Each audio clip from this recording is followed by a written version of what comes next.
To the system, I don't wanna be a slave. I've been doing shit my way, or the highway. And in the driveway is a nice range. Cause I grind through the climb, I invite pain. You'll never hear me, bitch, nah, I don't complain. Just gotta flip the switch and you can go and obtain anything you want, anything you need. Your mind's got the key ingredient, it's belief.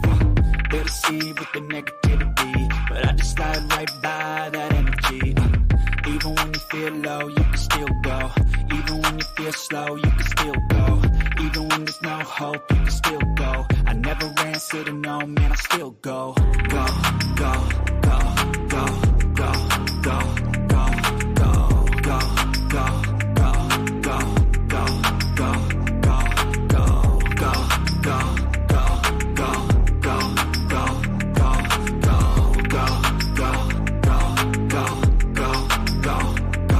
go, you got a mind, but even that could change. You could flip the gray matter like some batter in your brain. That's why I say, fake it till you make it A. And if you play that game, then you just might make a change. Rearrange all the bad to okay. Take the worst thoughts saying, turn them to a game.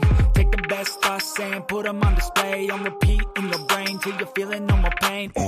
Never slow yourself down, you can do some more. Push past all the pain and you'll find a door. Open it up and finally explore everything that you thought you could never do before. And even when you feel low, you can still go. Even when you feel slow, you can still go. Even when there's no hope, you can still go. I never answer to no, man, I still go. Go, go, go, go, go, go, go, go, go, go.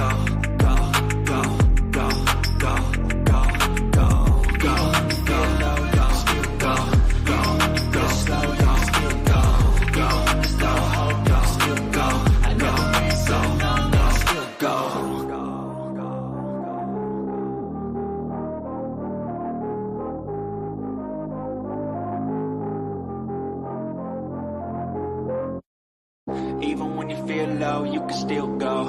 Even when you feel slow, you can still go. Even when there's no hope, you can still go. I never answer to no, man, I still go. Go, go, go, go, go, go, go, go, go, go, go, go, go, go, go. Hustle hard, hustle every single day. I'll be making moves till I'm buried in my grave. To the system, I don't wanna be a slave. I've been doing shit my way, or the highway. And in the driveway is a nice range. Cause I grind through the climb, I invite pain. You'll never hear me, bitch, nah, I don't complain. Just gotta flip the switch and you can go and obtain anything you want, anything you need. Your mind's got the key ingredient, it's belief. They'll deceive with the negativity, but I just slide right by that energy. Even when you feel low, you can still go. Even when you feel slow, you can still go. Even when there's no hope, you can still go. I never answer to no, man, I still go. Go, go, go, go, go, go. Even when you feel low, you can still go. Wrap up your Monday with some laughs. Make sure to join Will, Seven, Dan the Dick Werner, and Josie as they dive into the hottest topics of the week across sports, including baseball, basketball, and the NFL. You can catch the episode live Monday nights at 10 p.m. Eastern on youtube.com/The Sports Report Podcast, or Wednesdays at 11 a.m. Eastern on West Coast Radio. Don't miss the Sports Report Podcast. Don't miss Fight Night. Every Tuesday night, Will Morgan and Josie Haney break down the hottest topics of the week across combat sports, including UFC, boxing, WWE, AEW, and more. Past episodes are available on youtube.com/The Sports Report Podcast, and each episode will air again Thursday morning at 11 a.m. Eastern on West Coast Radio. Don't miss Fight Night. Tune in or tap out. For all things baseball, don't miss the Winter Meetings podcast Sunday nights at 9 p.m. Eastern at youtube.com/The Sports Report Podcast, and again Tuesday mornings on West Coast Radio at 11 a.m. Eastern.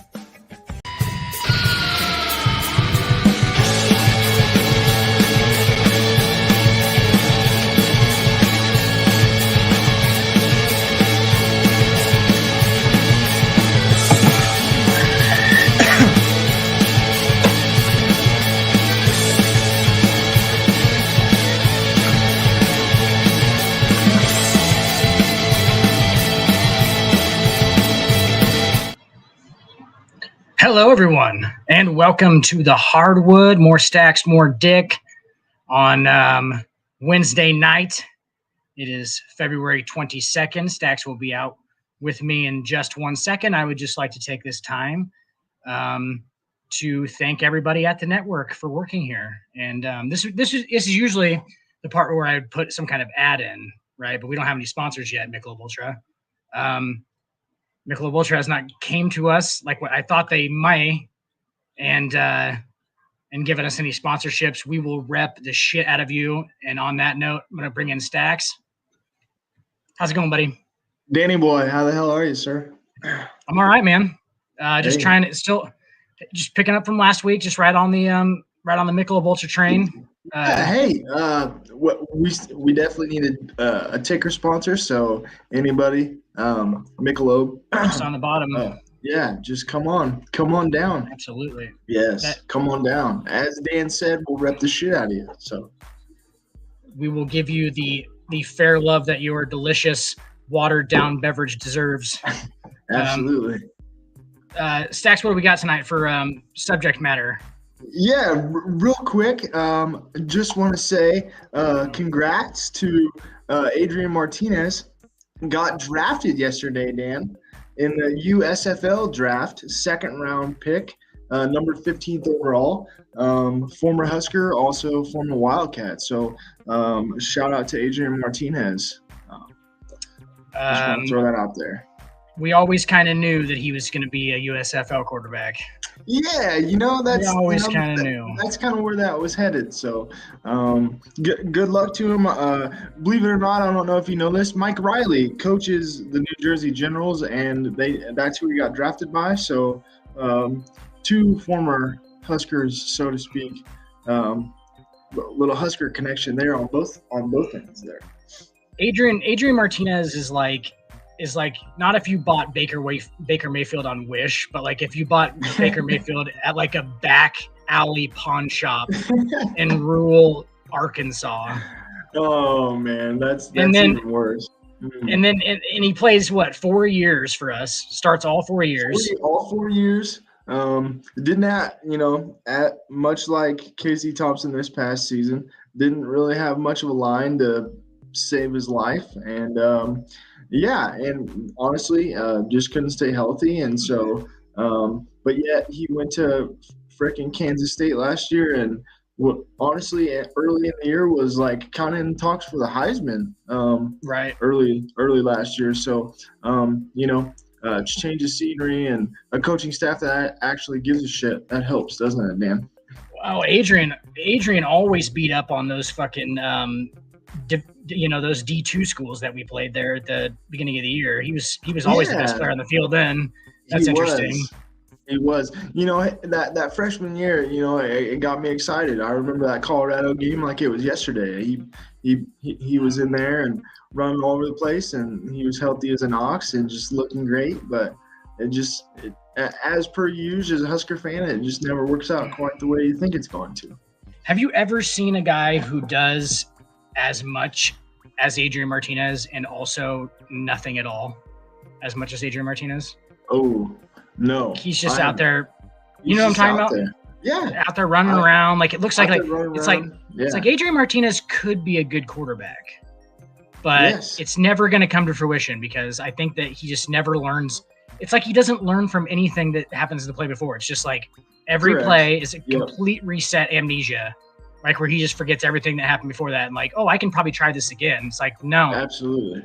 Well, nope. and Dan, to follow your point, there was a reason K-State was run heavy last year. So when he was healthy, so good runner of the football, absolutely. In my opinion, definitely a little bit better thrower than old Tommy Armstrong, but dude, I loved Tommy Armstrong, bro. I loved Tommy Armstrong. I have some posts. I have some posts I'll have to show you about when Tommy was still playing. Like I loved Tommy Armstrong, dude. He was the gunslinger. He was the gunslinger we never had. He was like man. He was like Frazier if Frazier would have played, I feel like Tommy would have been throwing the ball like that all around, like just crazy shit. Like just had a lot of arm talent, but just didn't know where it was going. Like Wild Thing, just fucking and zero touch. Mechanics, nothing, absolutely nothing as far as mechanics are concerned. He was like old, all the time. He was like old Jake Bartek in basketball. You remember that? A little bit. Jake. Everything just went. And I love Jake to death. He's not a watcher of the show, but I'll get him to watch. He was just had no touch around the rim, basically. Everything like it's hard to when he's palming the ball and shit. It's playing like a posy for him, basically. So, yeah. So he just had no touch. That's basically what Tommy just would throw shit. Guy was 5 yards away. All you need is a little touch pass. Tommy's throwing at 90 miles an hour. Just Armstrong. Yeah. Yep. 100%. Are you getting any cut on your side, Stacks? You're frozen a little bit. No, but not on my end, but my video must be or something because it's jacked up. I think you're good now. What's going on? I think you're good now. Yeah, I think I'm good. So Dan, before we hit on All-Star break, or All-Star weekend, sorry, it's technically still All-Star break. There's no games tonight, right. For those that are viewing. Anyway, for those that are watching later after the show, no games tonight, guys. No games tonight. So if you didn't watch one, then you'll know.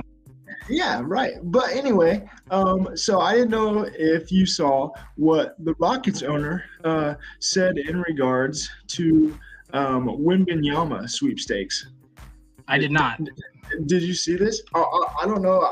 I'm not sure if I can share it on here, but can you see my screen? You can. All right, let's play this. Is it YouTube? This is Twitter. Oh, okay. Yeah, you're good then. You're good. Yeah. Hey, go Rockets. Hey, absolutely. we got, thank God we got 10 days off. Thanks so much. Ready for Victor. Yes. Happy Mardi Gras. Okay, well, I know we're not going to talk business, so I'll just say go Rockets. Picture. Whoops. Wow. That's what they're doing down there in Houston, Dan. They're praying for Victor. That's what they're doing. Oh, absolutely. I mean, just tanking out. Josie will be on here in a second. We'll talk. Yeah, we'll talk to her about it. But, I guess we should have waited, but either way, you're good. It's all right. I just thought that was a great way to start the show. They are literally praying for Wembanyama in Houston. I love it. What do you project Victor Wembanyama to be? If anybody hasn't seen this guy, maybe check out a few highlights if you're an NBA fan at all, because this guy's the unicorn of all unicorns. He's like the Mewtwo of basketball unicorns. He's like the coveted one. Yes. He's a Charizard. He's a big old Charizard unicorn. Just out there, and somebody's just got to catch him, right? So we're making Pokemon references now. Somebody's just got to catch him, and whoever catches him, it's going to be partly luck because it is. Houston can fuck up the easiest of things, no doubt. They might just end up winning enough games. And if you think any of those guys on that roster are like, some of them just don't care. They're just like, all right, as long as I'm getting paid, I'll just stay on the roster. Some of those dudes are going to be pissed about him saying that. They're going to be like, oh, really? Like we're just tanking out, huh? Like that's what we are at this point. And is that what they should be for, the future of their franchise? Probably, but there's no guarantees. That's why the lottery is so awesome. Like there's actually no reason to tank because, if you're even finished with the bottom 5 records, you got a pretty good shot at getting the number 1 pick. What is it? The last like 4 or 5 years that the worst record hasn't gotten the number 1 pick. So it's been like the second or third and even the 4th. Second or third. Yes. And not only that, sometimes you don't even need the number 1 pick. Let's be honest. Like, if you're in that top 5, even sometimes, into the 10s there, you find something. So. But with this one, though, Stacks, this is an important one to have the number 1. This one specifically, yes. Yes. And Wembanyama, back to where we kind of started at. Victor Wembanyama is the unicorn of all unicorns. This guy is 7'3", 7'4". He looks. I was gonna say it came out yesterday, Dan. 7'5" in shoes. The pictures of him next to Rudy Gobert, who literally every time Rudy Gobert is playing on a fucking court, I literally like go, look at the size of that dude. Like he is a gigantic individual. And Wembanyama is standing next to him in a picture, and he's got 3 inches on him. He's got legitimate 3 inches on him. Like he's like leaning into the picture, and I'm like, what in the fuck is this guy? he weighs 170 pounds, soaking wet, at 7'5". Weighs 180 pounds. He realistically he probably weighs about 210 to 220 pounds. So if you guys can imagine that, like he's 7'5". He's stretched out over 210 pounds. Like I weigh 220 pounds. Probably weigh about the same as he does, except for I'm 2 feet shorter than he is. Like 2 whole feet, almost 3 feet shorter. So like he's got a lot more, to stretch out there. He does. But as far as we can see, this is the best. This is the can't miss since LeBron. This is the best. This is the can't miss since LeBron. Hyped up. Even Luka didn't get this much attention, and I honestly thought he should. Granted, it's at a different level though, because like you said, Wembanyama is unicorn of all unicorns, and so I don't know if I. And Luka's playing. Correct. Luka's playing over there in Spain or whatever. He's playing in the Spanish league. Correct. Yep. EuroLeague. Yep. So we just didn't get to see him, and now we have Wembanyama, who's in, just our American leagues.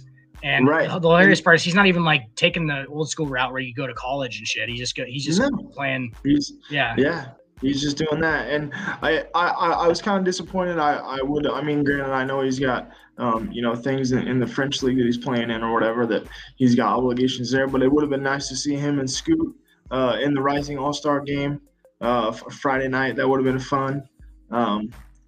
What'd you think of that, Dan? I think we were talking about that in the chat. Yeah, what'd you think? Did you watch a little bit of that? Or? I didn't even think about that. I mean, like I know that they had some Ignite guys in there, but the French league thing is going to keep him from playing. I don't think that they want to tip his hand as far as like what he's even going to be like as a pro player. We can see what he's going to be like. It's going to be Kevin Durant with a little. Yeah, with a little bit extra, maybe possible. He's not. I don't think he. I think it would be ridiculous to think that he's going to be the shooter Durant is. No, not at all. But as a slasher and a rebounder and a guy who fucking blocks shots like it's going out of style because he's got like a 7'11" wingspan or something stupid like that. Mm-hmm. You know what I'm saying? Absolutely, Dan. I agree. And not only that, I think granted, I need to watch a little bit more, but even his handles too. I mean, I feel like Durant. Durant doesn't have the greatest handles at times, and so it can Wembanyama have better handles too. I think KD does about the best you can do for a guy that tall, as far as absolutely. How far it has to go to the floor. Best 7-foot ball handler I've ever seen. Really good question. Did I just ask myself and now it's not myself? Stacks, who's the best 7-foot ball handler that you've ever seen? Like 7-footer who can handle? Oh man, 7-footer. I mean, it has to be almost Durant. I mean, Durant would be that guy. But I'm just saying like late game situation. Like you've seen it over and over again in his career. Like late game situations, sometimes he gets a little too dribbly down there. When he's trying to set some up, and he'll get his pocket picked, or he'll dribble it off his foot or whatever, or lose it. And so that's a thing. Tony, hey Tone, KD's the number 1 in Phoenix. Yeah, just so you know. Yeah. I don't know if we touched that last week, Tony, but I'm sorry, man. If it's I'm not even trying to be biased here, because everybody on this podcast channel or the whole station could say I suck a lot of KD wiener, but he is the number 1. Stacks, you gobble up some KD wiener. I do gobble it, and I love. And hey, you know what? I'm over there too. I'm giving it the fucking the side, the side hand, absolutely. Little reach around action. I'm cradling the balls, Dan. Because he deserves it. God damn it. He does deserve it. He fucking deserves it. He does, but for all intents and purposes, granted, do I think KD really cares if Booker takes the last shot? Obviously not. But when it comes down to it, we've seen it time and time again. I want KD with the ball. Period. Late game situation. Period. End of story. It's not even up for discussion. What has Devin Booker done at this point to make us have any, like, I'm not saying I don't have confidence in Devin Booker, because Devin Booker's a fucking savage dog. And yeah, he's a dog. He's got dog in him. There's no question about it. And if it's the right shot, I think Durant will pass it to him. He's got no problem doing that. I mean, you saw it in Golden State. You know, you've seen it. Granted, I don't know if you saw it much in OKC. You saw more of the eye roll because, you know, he's with Westbrook, and Westbrook, his shot selection sucks. So, especially late game situation, chucking up those threes. But yeah. Real quick on Westbrook, if you notice, sorry, I didn't mean to interrupt you. No, you're good. Go for it. On Westbrook, and I think we've kind of touched on this. Do you ever notice the guys like LeBron and KD with like huge basketball IQs? Like they're just like all about ball. Like they know exactly where everybody should be, like how to score, and like the nuance of it. Like they like not just how to score like X's and O's like on a fucking, you know, a pad and shit, like how to score in today's NBA, like what you have to do in today's NBA with the refs and everybody, like all that shit they're so fucking tuned in on that shit. And I think LeBron even more so than KD. I think KD's fucking X's and O's knowledge is probably through the fucking roof. And I think I think nuance wise, LeBron I don't think there's ever been anybody better than LeBron as far as like the nuance of like who goes where, you know, who's running the floor, who drops back for threes, like where the balls are supposed to be passed at, like, you know what I'm saying? Like he just has a nuance. Getting it in the shooting pocket, you know, you see it all the time. You know, back when they had, you know, you name it, Ray Allen, and you know, Shane Battier, and you know, just different dudes. You know, it was about getting it in his shooting pocket, and Ray Allen did talk about that too. That you know, how he was just so tuned in, and he'd study that stuff. Like, where do I need to get it, you know, within his shooting pocket, make sure it's going to go, you know, give him the best chance for success there. Absolutely. And like, you just basically want as little a movement into the shot as possible. So absolutely, like, you know, like, because if you got to go down to your knees, that's so much more of a motion. I mean, that's almost a basketball move and not a shot anymore. You're literally coming upwards. And so you don't, like, if it's just right there, those guys literally, I mean, Steph Curry, 2019 fucking 3-point competition, shooting them literally just shooting those 30-foot, the 3-point balls, like literally just going, and just like he literally lifted his feet like off the ground just a little bit, just to get a little bit of lift on it, and he's going from the wrist right here, it's just flicking him, like, and he's not a strong guy, dude. He's not a strong guy, guys. No, like he's really not. The guy, if he could bench press 200 pounds, I'd be surprised. And that's all about form. It's all about form. Exactly like throwing a football too. Right, because look at Aaron Rodgers. Two of the most live arms in the history. 3 of them. I'll give you 3 of them. Patrick Mahomes, Brett Favre, and Aaron Rodgers have 3 of the best arms. Arguably, I think Aaron Rodgers probably has the best live talent arm that's ever played in the NFL. But like, those guys do not look like they should be able to do anything athletically. Like, they really don't. Like, it's like they look like a dude who plays golf at the country club, you know, in the Pro-Am tournament and shit. Like, not buff professional athlete type bodies on these guys. And that tells you how much form matters. Like, just flipping the ball, just flipping it, and like, and it's just all about form and like practice, and you can just do stuff just real easy like that. But anyway, back to what I was talking about. Russell Westbrook, anybody who high IQ who plays with Russell Westbrook fucking hates him. Hates him. It says a lot about what he plays like on the floor, and it's confirmation about what everybody talks about. But like, they didn't get confirmation from they didn't get confirmation before they got confirmation from KD, and before they got confirmation from LeBron that he's a fucking nightmare to play with. Like, that's basically what it is. Like, they were like, we do not, like, he is a fucking nuisance. He's like that. He's like those fucking those detectives in a police force that for an ounce of marijuana, they will like burn down a building, go on a car chase that destroys property. And like, you know what I'm saying? Like, they're getting the job done, but they're doing so much destruction in the path. It's like, why would we want them to even do the job at that point? Because that's what Russell Westbrook does to games. It's facts, Dan.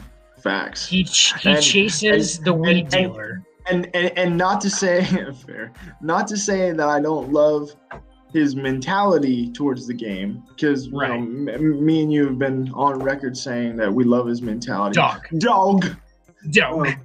But anyway, it's just one of those things. It'll be interesting to see how he fits in with the Clippers. I don't know how much that's going to elevate them, Dan. It all depends on the health of Kawhi and PG for me, for the Clippers. And the West looks different than it did, before the All-Star break too. So that makes a difference, obviously. But it's going to be interesting to see how he fits in with the Clippers. Granted, I still think he'll be productive. But I know Kawhi is kind of like lead by example kind of thing. But if it's not him, PG needs to tell Russ, hey, look, you can come in, second unit, get your stuff, come in. But if it's late game situation, you pass that fucking ball. You understand me? Yeah, you're not Russ. We don't want you taking any shots minute and a half down. So minute and a half down, your job is done. So hey, bro, unless you got to drive at the basket, unless you got a clear drive at the basket, or obviously, he can go, draw contact and get fouled, obviously. But if you're shooting a jump shot, set his ass, period. Absolutely.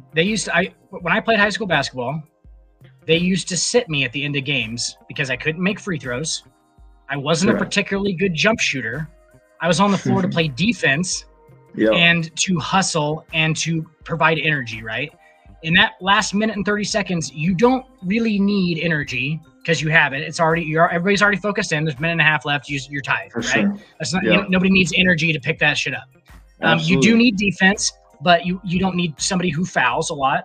You know what I'm saying? And the only reason I say this is that is Russ Westbrook should have played football. For one, he should have been a safety in the NFL.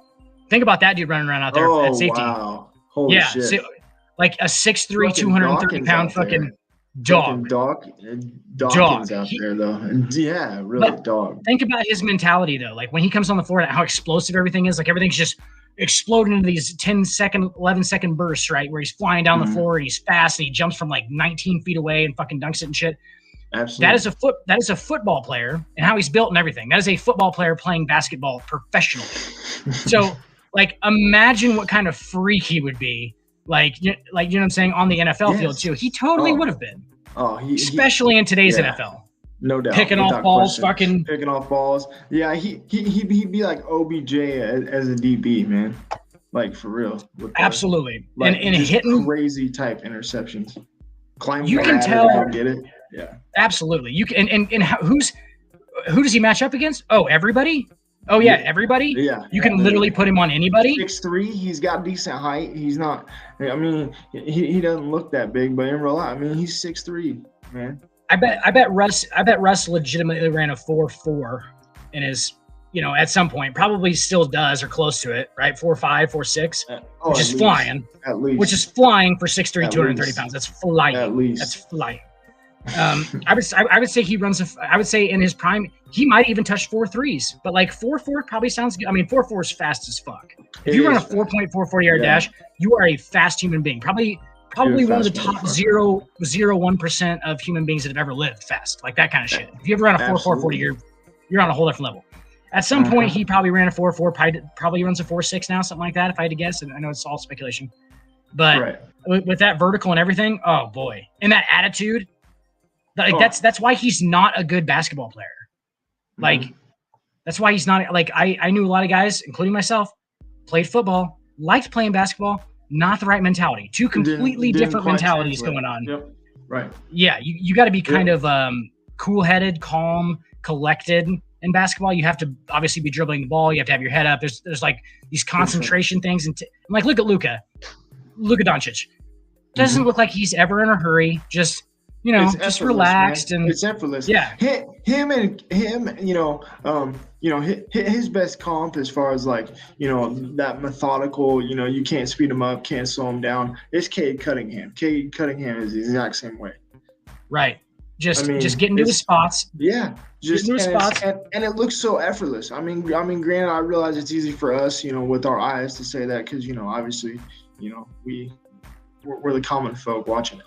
But I mean, Right. really though, I mean, if you've watched the game for years, I mean, there's not a lot of players that can do that at that speed. I mean, it takes a certain individual to be able to, play in that type of way where, that pace and everything, playing at your own pace. I mean, it's crazy. Right.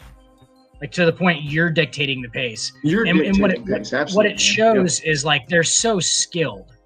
Both of those guys are so skilled that they can take it that slow because they know that if you try and jump on them or jab at them and try and steal the ball, they're going to get you to foul them or they're just going to pull the ball away because they know exactly where you're at. They're baiting you the whole time. There's like they're just so skilled like just with the ball. I mean, they've obviously done a lot of like schoolyard type, 4-on-4 type shit where you're just out there. It's just one-on-one. It's just like, I mean, they obviously probably playing it growing up. They just fucking just one-on-one like this. And that's all that is. It's just keeping it away from one other person, and you can actually end up controlling those kind of situations. And Cade Cunningham and fucking Luka are perfect. Like they don't speed up. They're just super skilled. And like in today's NBA too, they know that today's NBA too, they just know how to play in it. Like you can't reach and shit. You can't fucking touch anybody at this point. Yeah, you can't touch anybody. Yep. I was just gonna say that. Took the words right out of my mouth, Dan. Absolutely. Dan, real quick. Snake like sex. Yeah, they do, Dan. That's typically what this show's about. It's telepathic over here. You know what I'm saying? Couple of smart guys talking basketball. Absolutely. It must be that Fall City in it. Real quick. Something in the water. Yeah, something in the water. That's for fucking sure. So what did you think of Stephen A's comments? I don't know if you saw it.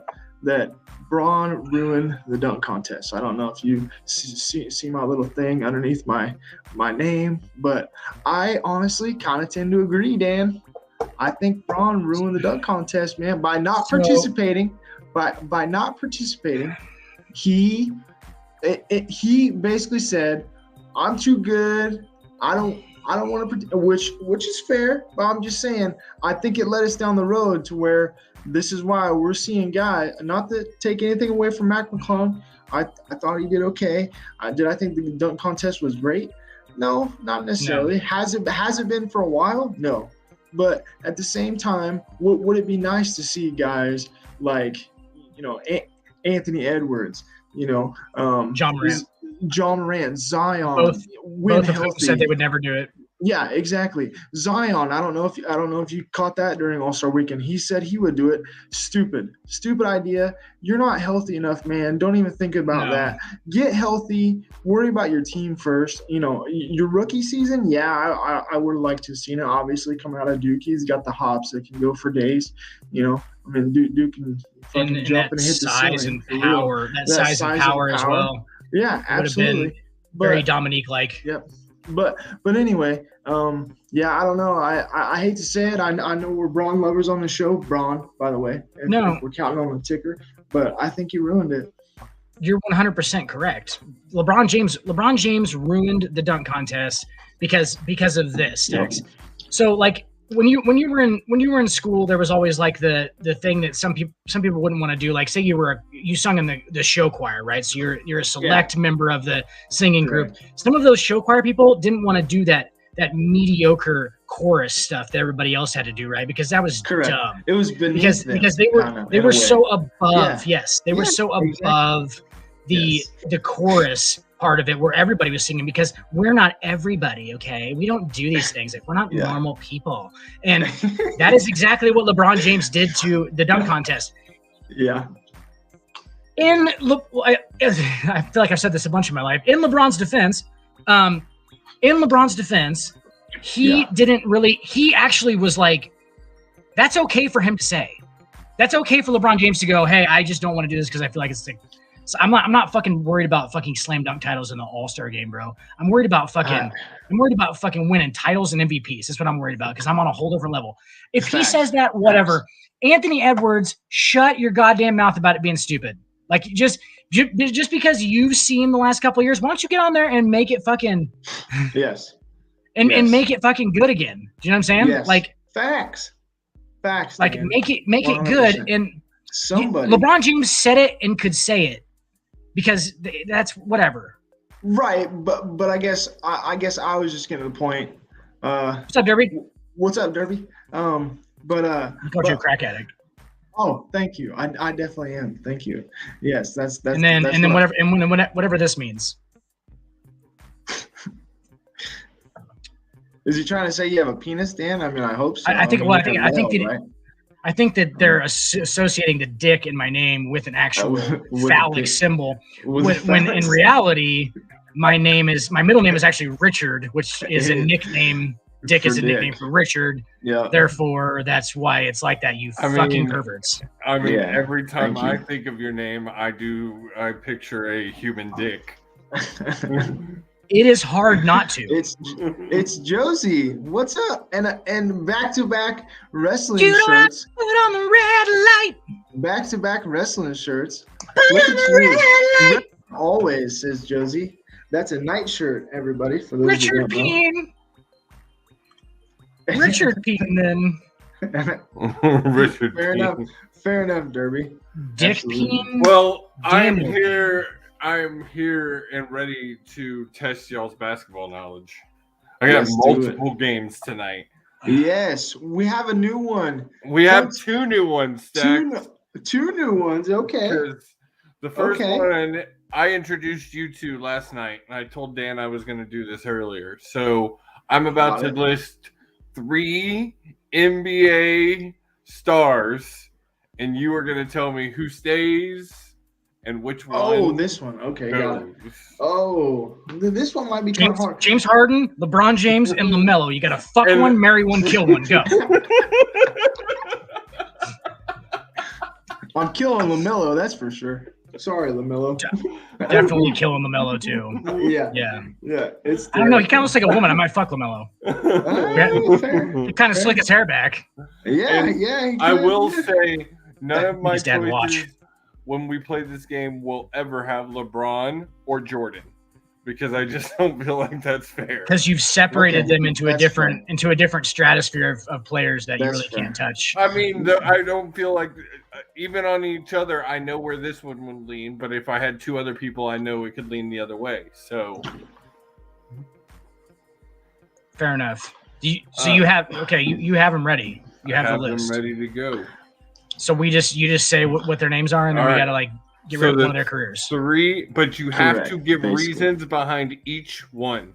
Okay. Why you're keeping this one? Why you're I'm gonna let you keeping go this first, one, Stacks, and unless why you want me to this- go first. Yeah, let No, Stacks no, go first. Yeah, that's fine. I'll go first. All right.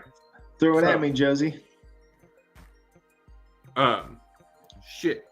My mind just went. Whew. It's Karl all Malone. good. Karl Malone. Okay. Mind Okay.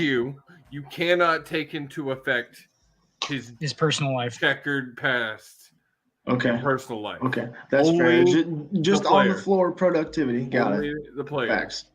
Facts. Um, A little bit before my time, but we'll keep Kareem that in there. for now. Abdul-Jabbar. Okay. Way before your time. Way before my time. Okay. Cool. I'm gonna throw you a bone here because I had another one, but it's also it was gonna make this an all oldies stacks. So I'm gonna throw you a bone Got it. here. No, it's all good, Josie. You gotta do what you gotta do. Magic. Ooh. Okay. So if I'm going off the premise that we did last night, and that's just or similarly, just purely for what they did for the game and everything, I gotta take Karl Malone out, right? I mean, obviously you look at what Magic did with the Celtics or against the Celtics, and basically just his whole career helping elevate the NBA to a new height.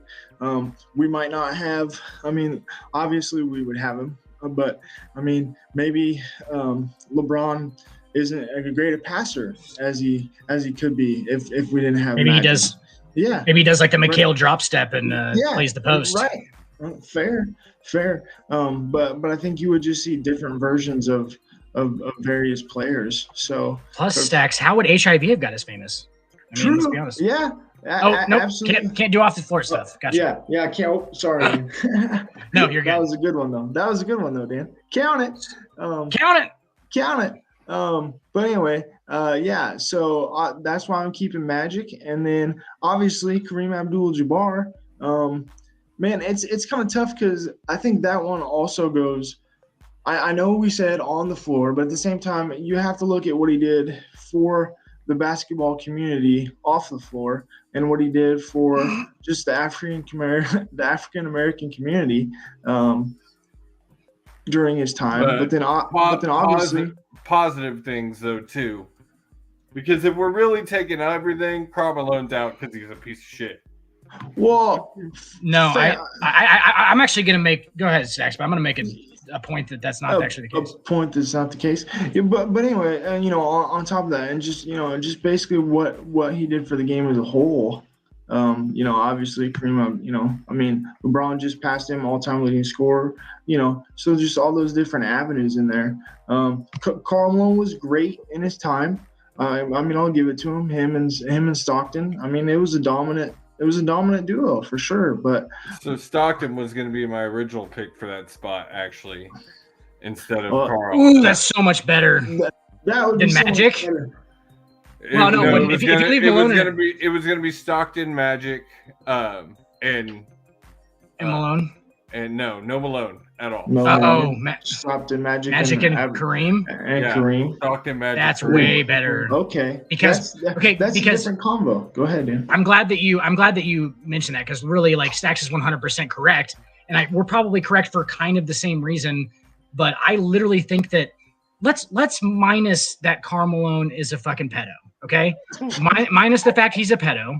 Minus the fact he's probably one of those dominant, weird fucking dudes who keeps like 8 girlfriends and like chokes some of them and tells them to go fuck themselves and like does some dominant, weird, masculine, machismo bullshit, right?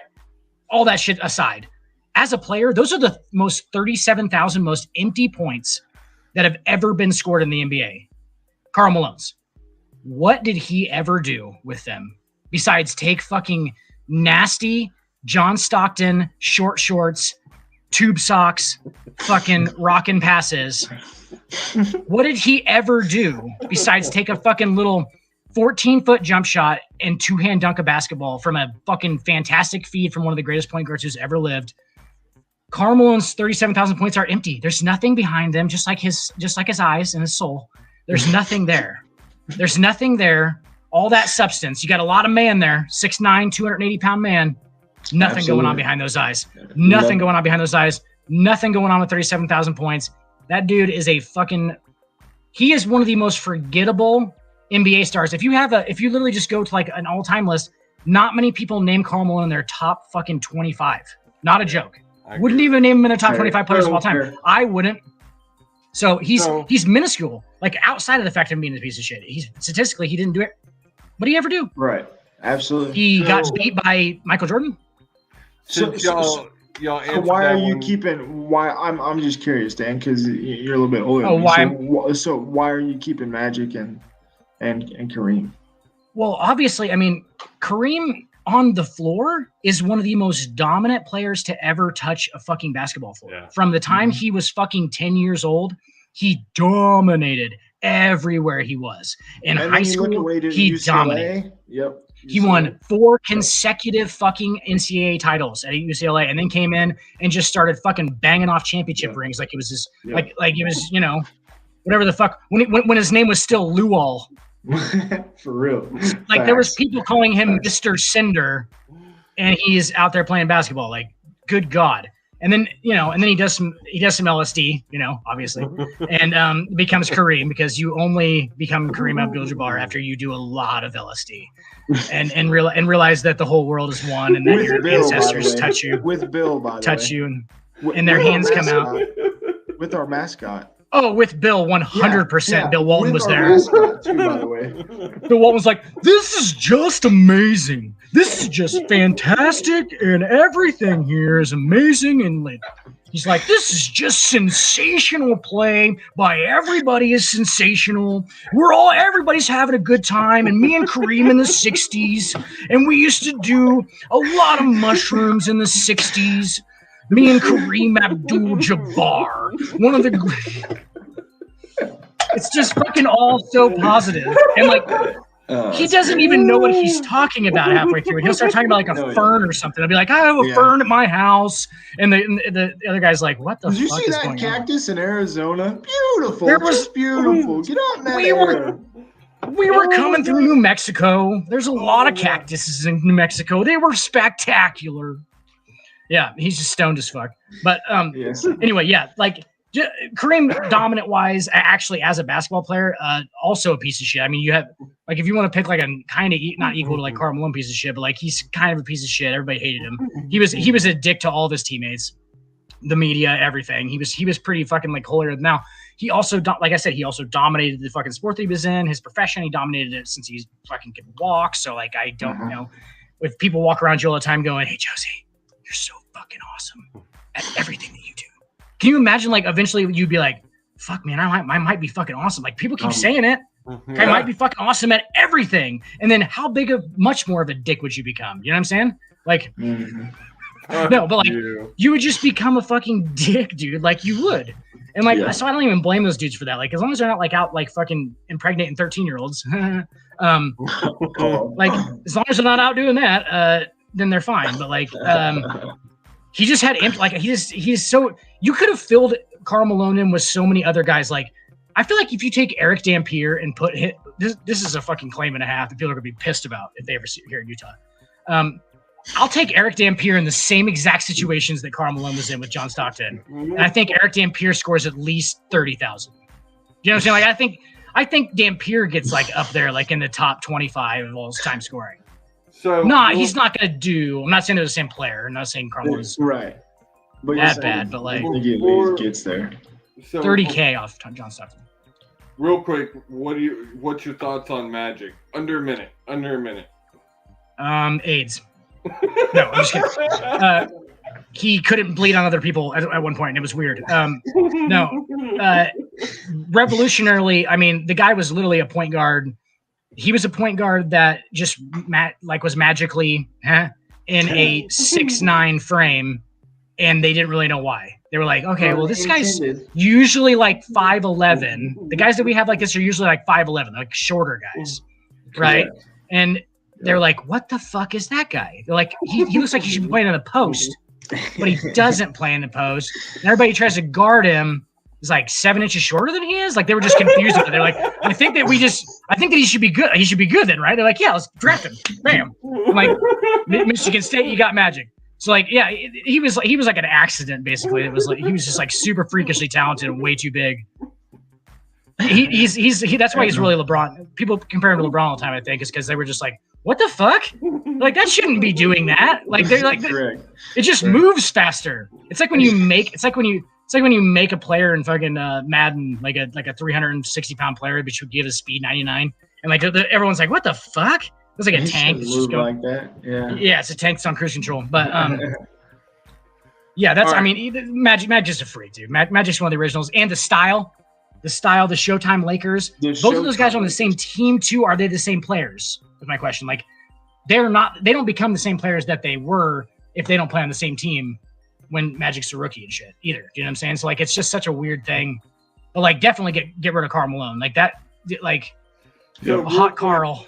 Give him a hot Carl. If I had put Stockton in over Karl Malone, would it stay the same? Oh my god, it's so much better. No, I'd honestly, I'd have to like. I wish you would have done that because I'd have to like renounce Kareem Abdul-Jabbar's status. I'd be like, fuck. I'm about to take the former all-time leading scorer for 40 years out of the game. The game, like he's gonna have to like. LeBron would have been the first, Dan. We would have been able to float that around to Will and playing their brother. Would have been like moving aside a 7'1" black dude for a 5'10" white guy who probably runs a cult in the mountains somewhere right now. Like that's what we would have been doing. We would have been like, yes to Mormonism right here, and no to Buddha and Kareem. Oh my god! And people just would have taken it the wrong way.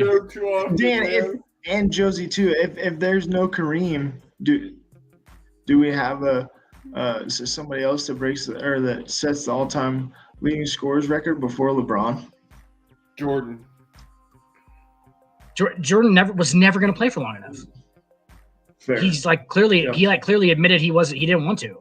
Yeah. And then I've seen his stupid fucking. I gotta address this real quick. Have you seen those fucking? What do you call it? propaganda. They're propaganda films, just like fucking what was that stupid ass fucking documentary they did? Last Chance, the Last Chance Bulls. Talk about a bunch of fucking propaganda. Jesus, like the whole time. Last Dance. There you go. Not like Dance, Last Dance. Last Chance U is what I was thinking. That It's also I was picking up what you're putting down. That is good. Way better than fucking that Last Dance shit. Way better. Good God, can we talk about, dude? Oh my gosh, you need to do that because it is. You'll literally be watching it, Josie, and you'll be like, some of this shit's got to be made up, though, right? They embellish all of this stuff so much, and like Jordan's talking about, Jordan literally claims that it wasn't the flu, that Salt Lake City, that the people in Salt Lake City food poisoned his pizza. He claims it like on the fucking show, and you're like, does your self-absorption know no bounds, Michael Jordan? Like, you really think that somebody like poisoned you? I mean, I'm not going to put it past the people of Salt Lake City because they seem like a real stand-up bunch. I'm not going to lie to you, but like, real stand-up bunch up there in your hills and your mountains with your fucking hoods on. But yeah, like Jesus, now everybody hates me. They didn't. I don't put it past him, but like, I don't think they would have done that. I think he does believe that though. Clearly, he says it on the Stacks. You know what I'm talking about. Yeah, right. That's the story he tells. If he didn't believe it, he wouldn't have said it if he didn't believe it. He wanted it to be like he was going to get sacrificed to the NBA gods. Absolutely. Like they were going, like he was a god amongst men, so they were going to sacrifice him, like Caesar. Like he's immune to the flu. Like he's like he wanted it to be something else. You know what I mean? So he says some things, Josie, that you're going to be like, what? What did have to rewind and go? Did he just say that out loud? Like, and it's so nonchalant that people miss it. But you're like, what the fuck, dude? This guy lives on a cloud. Like, I think that his house is just in the clouds, which is, it's so strange. I don't think he gets it. He literally sits around all day. Every single interview in this show, he is smoking a fucking Cuban and drinking like this really good, I think it's tequila, some really fucking good tequila, like some $7,000 bottle. Yeah, just drunk and just smoking cigar constantly. Like there's not a stop. It just keeps like cigar goes to cigar. He fucking tips him. And it's like, what do you do all day, Michael Jordan? You just sit in that big leather chair, just talk about the old days. He's like, remember in '96 when I hit that over Byron? His wife's like, yeah, MJ, you told me. You told me 7 times in the last hour about it. I didn't push off. Now it looked like you pushed off, kind of. Let's moving on. All right. All right. It is time for the podal, ladies and gentlemen. Such a vet move, and I don't care. Hey, by the way, we have a good color scheme going on right now. Did you guys notice that? Blue, red, yellow. Absolutely. How cool is that? Like we got like That's a cool fantastic. like. Look at that. Isn't that nice? Fantastic. All right. There it is. Trae Young. Ooh, that's what I was gonna say, Dan. Look at you starting off hot. Trae Young. It's not. It's too obvious. It's not. Yeah. They tried to make it look like Trae Young. Guard 6'1". I have another guess. Ooh. DeAndre Hunter. Is he 6'1"? No, DeAndre Hunter's like 6'7". Okay, then no. Don't do that. Yeah. So the green is definitely he's 6'1" and he's definitely a guard. Yes. Is that what we're doing? Correct. Yes. Yep, that's what that is. Yes, sir. Is that one more time?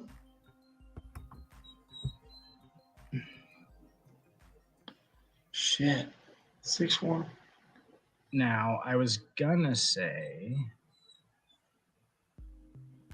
shit, this one's tough. This one's tough. 6'1". I was gonna say Seth Curry, but it's not because he's Seth Curry's a little taller and he's a little taller. wider. It looks like a little wider in the picture too, right? This one's he's so this that guy's would a be thin boy. What are our other stats there, Josie? On that, we have any signifiers other than that? Everything else just missed. Yeah. So he's older than 24. Older than 24. Yeah. And then what's the thing on the end? His number is higher than 11. His number is higher than 11. Okay. Yeah. We have nothing else to go off of. That's it. Just a guard, and he's 6'1". Let's do Benziano. Give me that. Well, go ahead, Stacks. Sorry. No, go for it, Dan. I don't have one. If you got one, shoot it. Jalen Brunson? Ooh, solid. I like it. I just thought with the facial features, it might not be him, but that could lead us somewhere else. So I ain't even about that. Right. That's kind of that was How you just my spell best that? thing for like. It's Len. Oh, got it. There you go. Yeah. Okay, so Ooh, so he's just older a than guard. 26. Yeah. By 2 years. So with that, it means Is Partial match. Dan partial is DeLon, match indicates is within 2 years. Okay. Dan, is DeLon Wright still in the league? I do not believe so. Probably though. On some right there on top. Guess it. Yep. Fuck. Okay, so under 30. Still a guard. 6'1". We still don't have a conference or nothing. Yeah, we don't have anything. Let me see a don't picture have here. anything. He's 28. Yeah. 28. Oh shit. Oh, he is though. He's with the Wizards. I thought DeLon Wright was still playing. Right. He's deep on that bench. On that bench.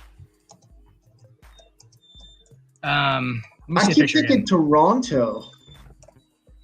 You keep thinking Scotty Barnes is what you keep thinking, probably.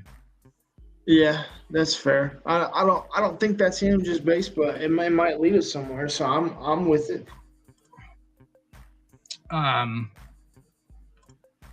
No, Scotty Barnes has the longer. 6'1". Well, yeah, and he's taller than 6'1" too. Right. God, it's at 6'1". I'm trying to think of short guards. Hang on. What number did you say he was? We don't have the number. We don't It's have over number. 11. Yeah. We Oh, don't have a age number. is what you had. Age is what you had. Yeah, age was 28. for We don't sure have 28. it yet. Yeah, because it's saying it's giving a partial. Sorry, Oh, fucking viruses. Christ. elevator music is gorgeous. We love it here. It is. It's good. It's good thinking music. You know what I'm saying? It is. Oh man, All right. 6'1" guard. 26 and 30. It's giving a close match between the two, so it's got to So be he's 28. in between there. But it's got to be 28 because those are within 2 years of each Just other. within 2 Let me years. see a picture real quick. Ah man, this one's tough today. Is that Austin Rivers? Might be, Dan. I don't. Let's hope it get us. Let's hope this gets us somewhere. I don't think it is, but At least get us a. Okay, Okay, we're so- in the West now, but still, Still nothing else, huh? Still nothing else. We can't get it. Damn it, Dan! I almost won a division now. You know what I'm saying? Right? Yeah. Now we're calling for it. Yeah. That's Wow. That's not Giannis, is it? No, Giannis is taller than 6'1". Yeah. Yeah. And Giannis he's is not a a 7 guard. footer, Yeah, not a guard either. and he plays in the East. Yeah. The hair is meant to throw us off. It somehow. is absolutely 1,000%. So he's in the. He's in the West, 6'1", and he's probably 28. Okay. I'm just thinking of. You said Jalen Brunson, and that's the thing. Like, Brunson would have been that exact thing last year, right? Because he just went to New Correct. York. Just went to New York. Shit. 6'1". I'm trying to think of like 6'1" guards that. Cameron Payne. I was thinking about that one. Honestly, that's a good guess. I would say that it's close to Phoenix. Like, it's got to be Phoenix. Yeah. I mean, that'd be my guess. Cameron Payne.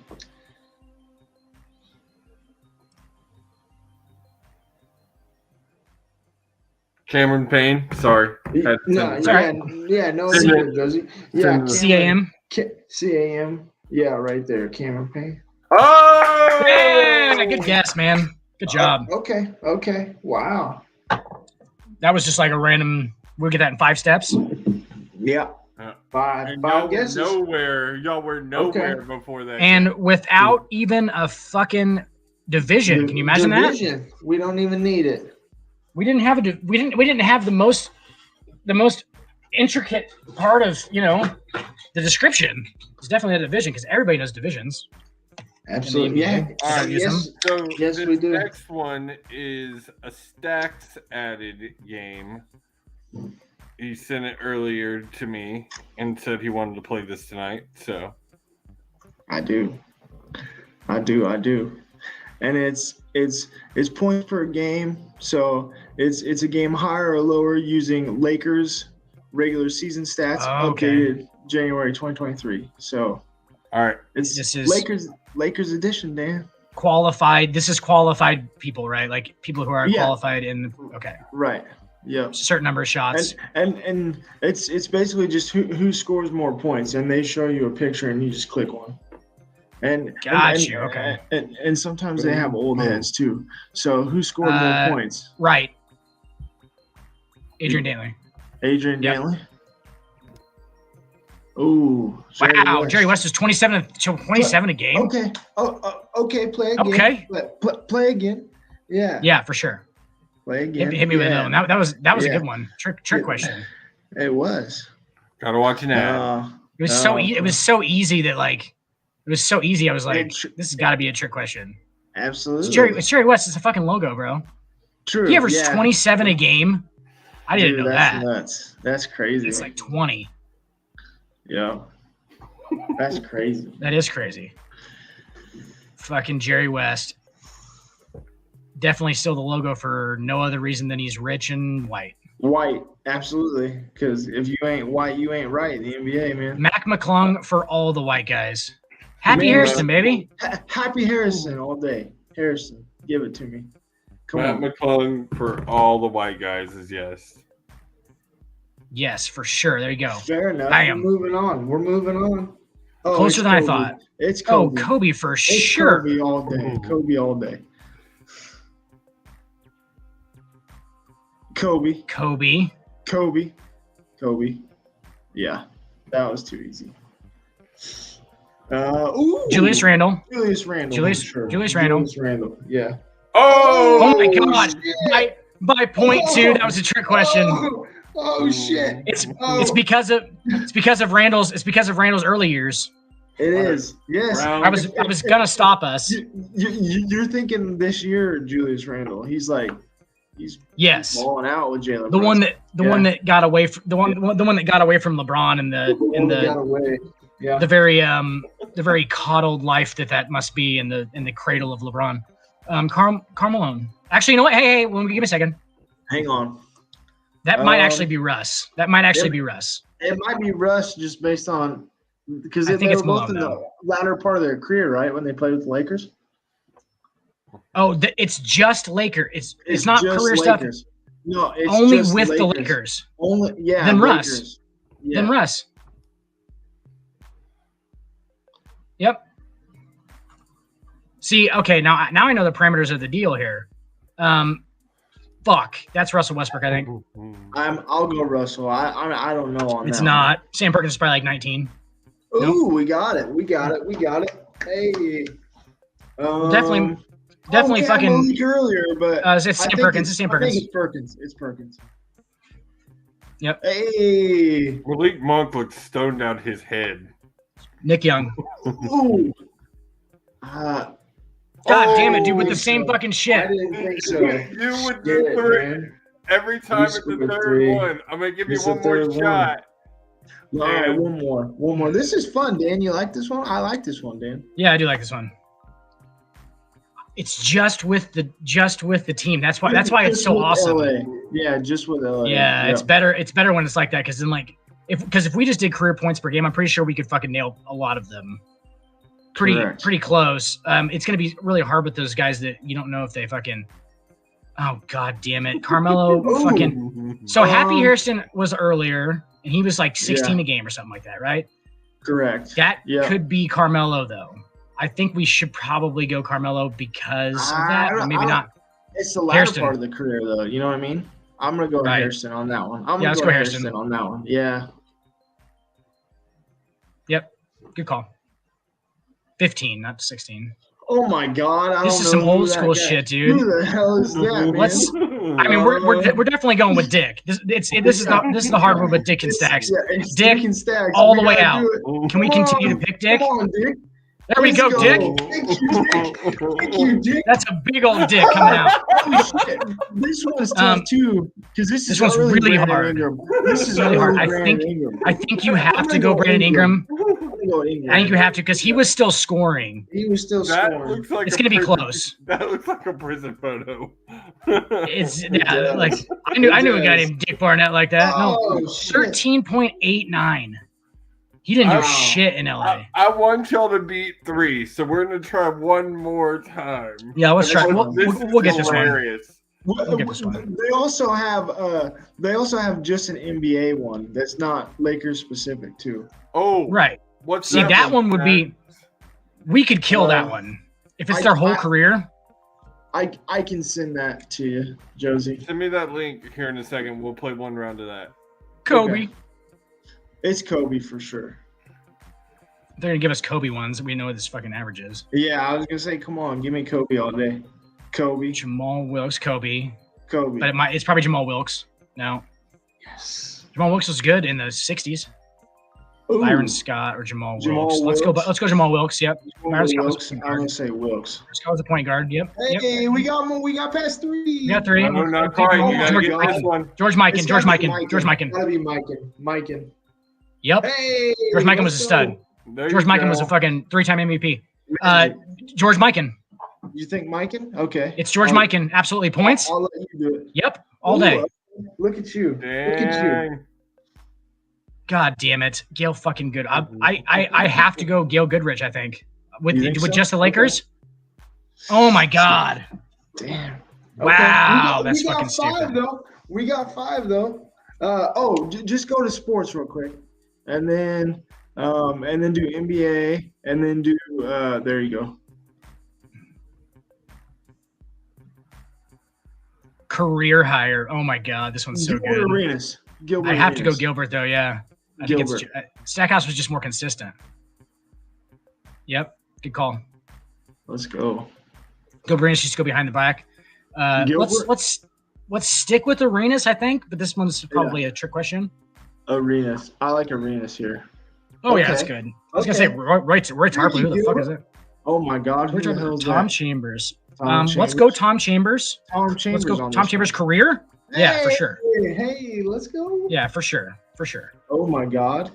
God damn it, this one's gonna be one of those close ones, and we're gonna fucking it's 50-50. You want to go McMillan? Let's go with McMillan because he's black. Oh See, shit. it doesn't work. Doesn't work like that. You know what I'm saying? Damn. Okay. I mean, George McMillan. They're throwing these old guys in there, hoping we haven't heard of them. Old And heads, I'm yeah. second guessing. I'm second guessing myself because I You haven't are, heard of man. them, and I probably should have Yeah. heard of them. Yeah. So that's what's happening right now. It's mind games. It's mind Oh games. my god. My fucking toe hurts. Dude. Do you have Liz Frank? I thought there was just a girl named Liz Frank that lived on their toes. Kobe Bryant, obviously. Kobe. You notice, Dan, you got to pay attention because they give you other ones. And so it's one of them things, too, where it's like It's like the memory game. Fucking Kobe Kobe. Bryant. Kobe all day. Oh. Petrie's still fucking a lot, yeah. Let's go. Petrie? I mean, I don't know. Woolridge. I don't know either. Yeah. I love how you're looking to me for like. I'm just No, kidding. no, I don't. Yeah. No, let's go Woolridge. Woolridge on this one. Nope. Oh See, shit. hadn't heard of him. Knew I shouldn't have. Yeah. I'm just tricking myself. I think we should just go. I think we should go with the gut. Just I'm gonna go with the gut original. all the way through these. I'm gonna get to like all 10. the way through. Okay. This is the way you gotta do it. You ready? I love it. This one's fun, Dan. I have this app on my phone. I play this all the time. Do you? Yeah. You should be better at it then. Oh! Oh, Reggie. that's a solid point. Reggie on this one, yeah, Count it. for sure. Parrish. Parrish. Oh, Really? shit. Oh, Really? because Parrish played for like 27 years, dude. Parrish played for the Hornets in like 2006. He won titles with the Celtics in the 80s. Okay. Yeah. Yeah. He played like 23 years or something. Okay. Just because I know you are also both NFL fans. Yeah. Just Why give it a not? Yeah, shot let's do real it. quick. Let's do it. Passing yards? Oh, I like this. McNabb. McNabb. Yeah. Oh, that was touchdown? This is touchdowns. This is touchdowns. Oh, McNabb. McNabb. That one was easy. He's too young. Herbert or Rodney Pete. Oh, God. That's fucking rough. I think That's rough. I think it's Rodney Pete, though. Rodney Pete? I think it's Rodney Pete just for Rodney longevity Pete. Yeah. of We'll go career. Rodney Pete. Let's go. Oh my God! Hey, Oh my God. Listen, Rodney Pete was garbage his whole fucking career. He was garbage. Well, they also ran the ball 47 times a game. It was like a high school football game. That was It was a like light day, Dan. That was a light day. Rodney Pete was the centerpiece in the wishbone, if that says anything. He was in the old wishbone. Stacks doesn't even know what the wishbone is. He just confusedly laughed. He was like, I don't know what a wishbone is.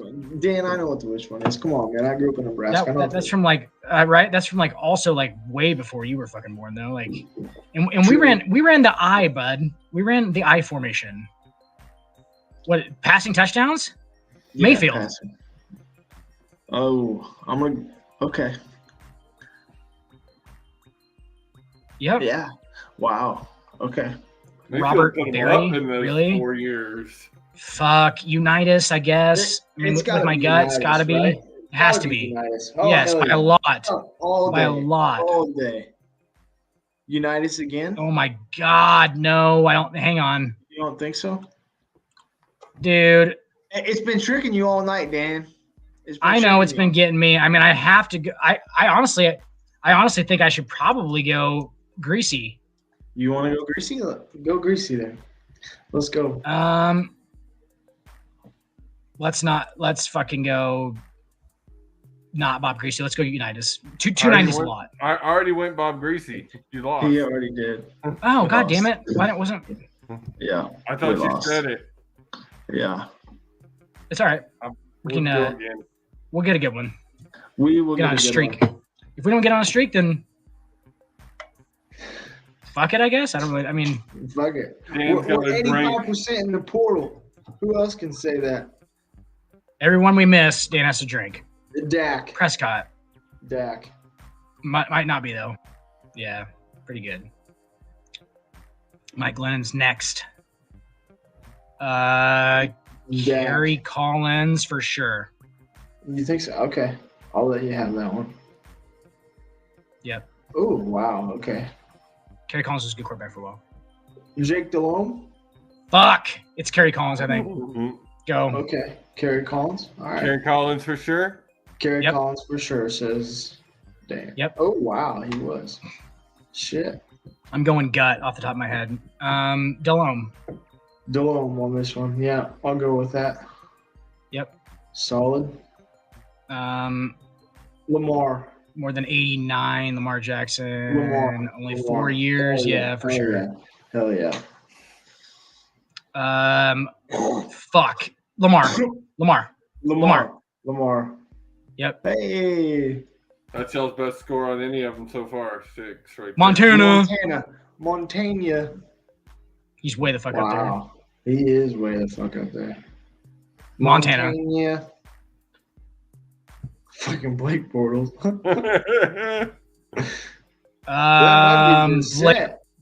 Blake. It's Blake Bortles. You think I'll give that to you. He started longer. Yep. Yeah, no doubt. That makes sense. Jim Kelly. Kelly for sure. Are y'all gonna break 10? Y'all are gonna break 10. Oh my God. Blanda Kelly played for. again? Look at his fucking years played. 1949 to 1975.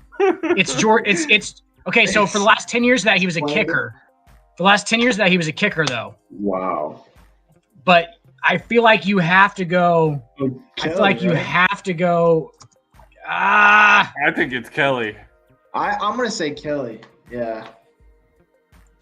Hey, it is Kelly. It is Kelly. Go Kelly.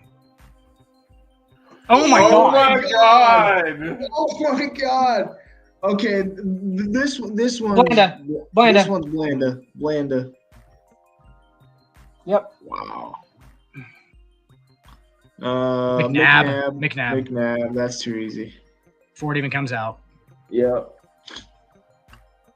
Tommy Thompson, really? How many years did he play? 10 years. years? No, fucking that's not McNabb. That's not McNabb. That's McNabb. Yep, by a lot. Yep. Tommy Thompson, Rogers, A-Rod.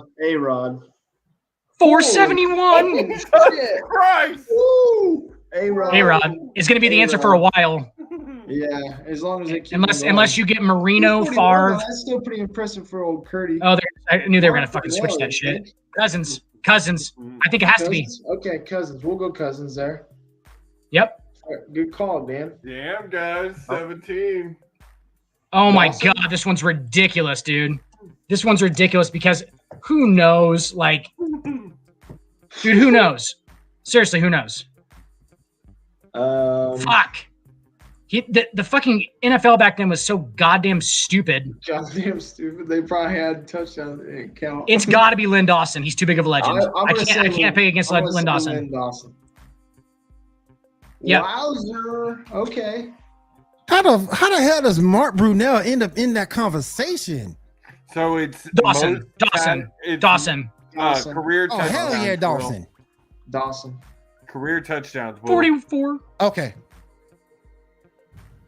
Holy Gerbach. fucking who the Gerbach. hell- Elvis Gerbach used to be the Chiefs quarterback, bro. Gerbach, man. Yes. Okay. 20. Gerbach. Gerbach still. Oh, hang on. He played for this dude played for 16 years. Gerbach played for 7. years, though. But that was a different game. That was a I different think game back then, though. It was, but I think. Oh no, sorry. Yeah, he did play for 16. You have to go Tobin Rote, dude. You have to mathematically. Just because of the years. Yep. Oh my god, hell yeah. 21. Fucking Gus Farrat, really? Ooh. I don't know if I want to go with a guy named Tobin Rote at this point again, but For real, man. I'm For not real. going Tobin again. I think that you have to almost go with Tobin Rote. Yes. I'll go with Tobin. Yeah. Yes, Tobin Rote. Okay. Bam. Oh my God. It's definitely Farrat. fucking Farrat, right? That's got to be Farrat. Yeah, it's gotta be. Yeah, it's got to be Farrat. Jimmy It's G hasn't gotta been a be. starter that long. Yeah. Yeah, been that long. Yeah, good call. They're going to go Jimmy G and somebody? Rodney Pete. Oh, we just had this earlier, dude. Rodney Pete was 86 or like he was in the 90s? 89, 2004. No, we saw his actual number. We saw it before. We did see his actual number. We saw it before. I think it was in the 90s, if I recall. It was in the 90s. I think you're right. Early 90s. No. 76. We actually did pick Rodney Pete right there. You're in the We top killed that. 1%. We killed that. Or Dan killed that, I suppose. Well, Good job, Stacks. since Yeah. we got Will back, y'all want to try out the NBA again real quick? Yeah, let's do it. Fuck one, marry one, kill one. Which one? All NBA or let's do Dan, NBA wise. LaMelo, LeBron, Jokic. You got to fuck one, marry one, kill one. Go. Don't get you. I definitely probably which what one, was it, guys? LaMelo. Are we talking about the players or their wives? Either one, Josie. I Well, don't care which one. Either way, Will. Will. I don't know which. Will, pick one. NBA or Lakers? NBA. Specific. NBA. Hey, Will, by the way, if we're going wives, have you seen Savannah James? Mm-hmm. Oh my good God. Mm-hmm. Like I would That's gotta do be whatever. Danley. It's Adrian Dantley. Yeah. I would do whatever to that woman. I gotta go with Dantley for real. Yeah, 24-2-7. Adrian Dantley was super high. Mm-hmm. Dantley. Danley Yeah, again. Dantley for sure. Danley for sure. again. Ain't Mobley, tell you that. Dirk. Dirk. Dirk's average is 20.74, which is lower than I thought. Dirk again. Yeah, Dirk have again. to. In terms of scoring. Yeah. Yeah. Oh, y'all just broke the high score. Oh, Just broke the high score. That's tough. I have to go Gugliotta because he was a bench scorer. Yeah, I gotta go with Tom. Yeah, I gotta go with Tom. Yeah, I gotta go with Tom. Wow. Wow. 13 a game. He did play off the bench a lot. He did play off the bench a lot. And we got airball.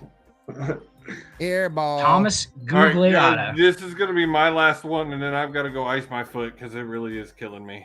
Yeah, we're gonna run an ad. Then me and Stacks are gonna do a little bit more, and then we'll probably be done. Will, you gonna stay on? We can stay on. We're running an ad right now. Hard.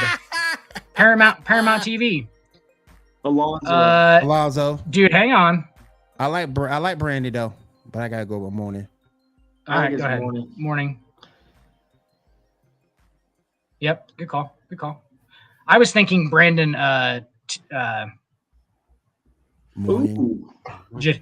Jennings.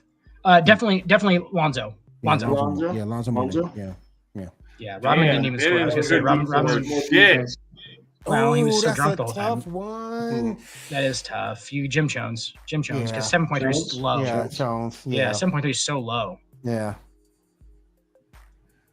Bill Cartwright. I would off the top of my head. I will go Bill Cartwright because it's Knicks days. Not his Bulls days, but it's Knicks days. Yeah, there you go. Not by much. Wow. By that much. That's another Fucking tough Hal Greer, dude. They're taking shit out of the. Okay, that's it. That ain't right. I have to go Hal. We have to go Hal, right? Because 13.2 is not very much. I gotta go with Hal. Yep. There you go. Wow. 1924. Over here. He played in 1954. Bobby Wanzer. I've never even heard of that guy. Robert Wanzer. I'm going with You Hal. have to go Hal Greer. Yep. I'm going Hal Greer. Yep. Okay. Good call. There we go. Ooh, I'm going Cedric with Maxwell. Cedric. I'm going with Yep. Cedric. Yep. Cedric. Oh, well, by 0.3. 0.3. Bill Russell. Bill Russell, man. Russell. Bill Russell. Not by very much, so that's the thing. Yep. I knew it wasn't very much. Yeah. He was an average per game guy. Oh, JoJo, bro. Hey, not JoJo. this is JoJo White because we had this on the thing the other day. It's gotta be JoJo. It's gotta be. I believe that it was JoJo. It's gotta be JoJo. Yep. Wow, Yeah. Because okay. we had that as an actual one of those JoJo. basketball reference things. JoJo. God, this is so close because Peja was about that point. But you have to go Peja. I think you have to go Peja. 18 points right? a game. It's gotta be Peja. 18. Oh, Wow. By that much, dude. They're always going to get us on those ones that are like that close. Yeah. I knew that one was really super close. It's just, what did they fuck up late in their career and all that shit? You know what I'm saying? Like, what do they, for real, like, what do they go do to just bog it down? Because that's, averaging 4 off the bench in fucking Phoenix or whatever. All right, boys. Y'all have a great night. I'll see you later. Thank you. You too, Josie. Thank you, Josie. Have a good night. All right, everybody. Welcome to the Hardwood. Welcome to the Hardwood. Where there's hard subjects and even harder wood. We're facing the hard topics and the even harder wood. Hey, Will, we run this ad segment for me? That shit sounds quick. That shit sound like a Viagra. We're actually. I don't know if you knew this, but we're actually in the running for a Michelob Ultra sponsorship because you can drink it after you work out.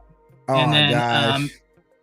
and then we're also in for any kind of male enhancement pill that we can take, even though we don't need it, so that we can keep erections for more than 6 hours.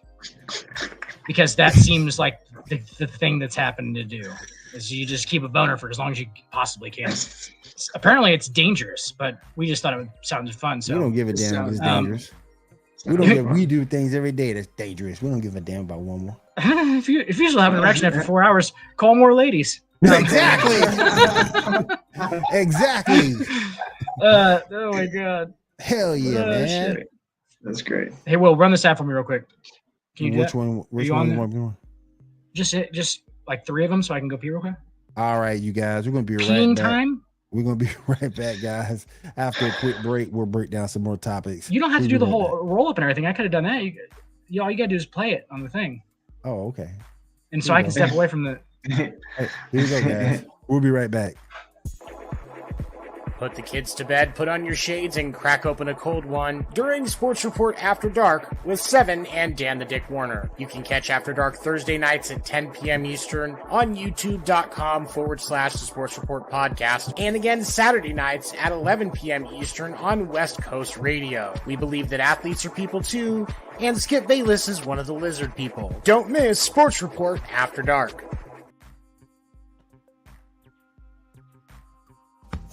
For all things baseball, don't miss the Winter Meetings podcast Sunday nights at 9 p.m. Eastern at youtube.com/the Sports Report podcast, and again Tuesday mornings on West Coast Radio at 11 a.m. Eastern.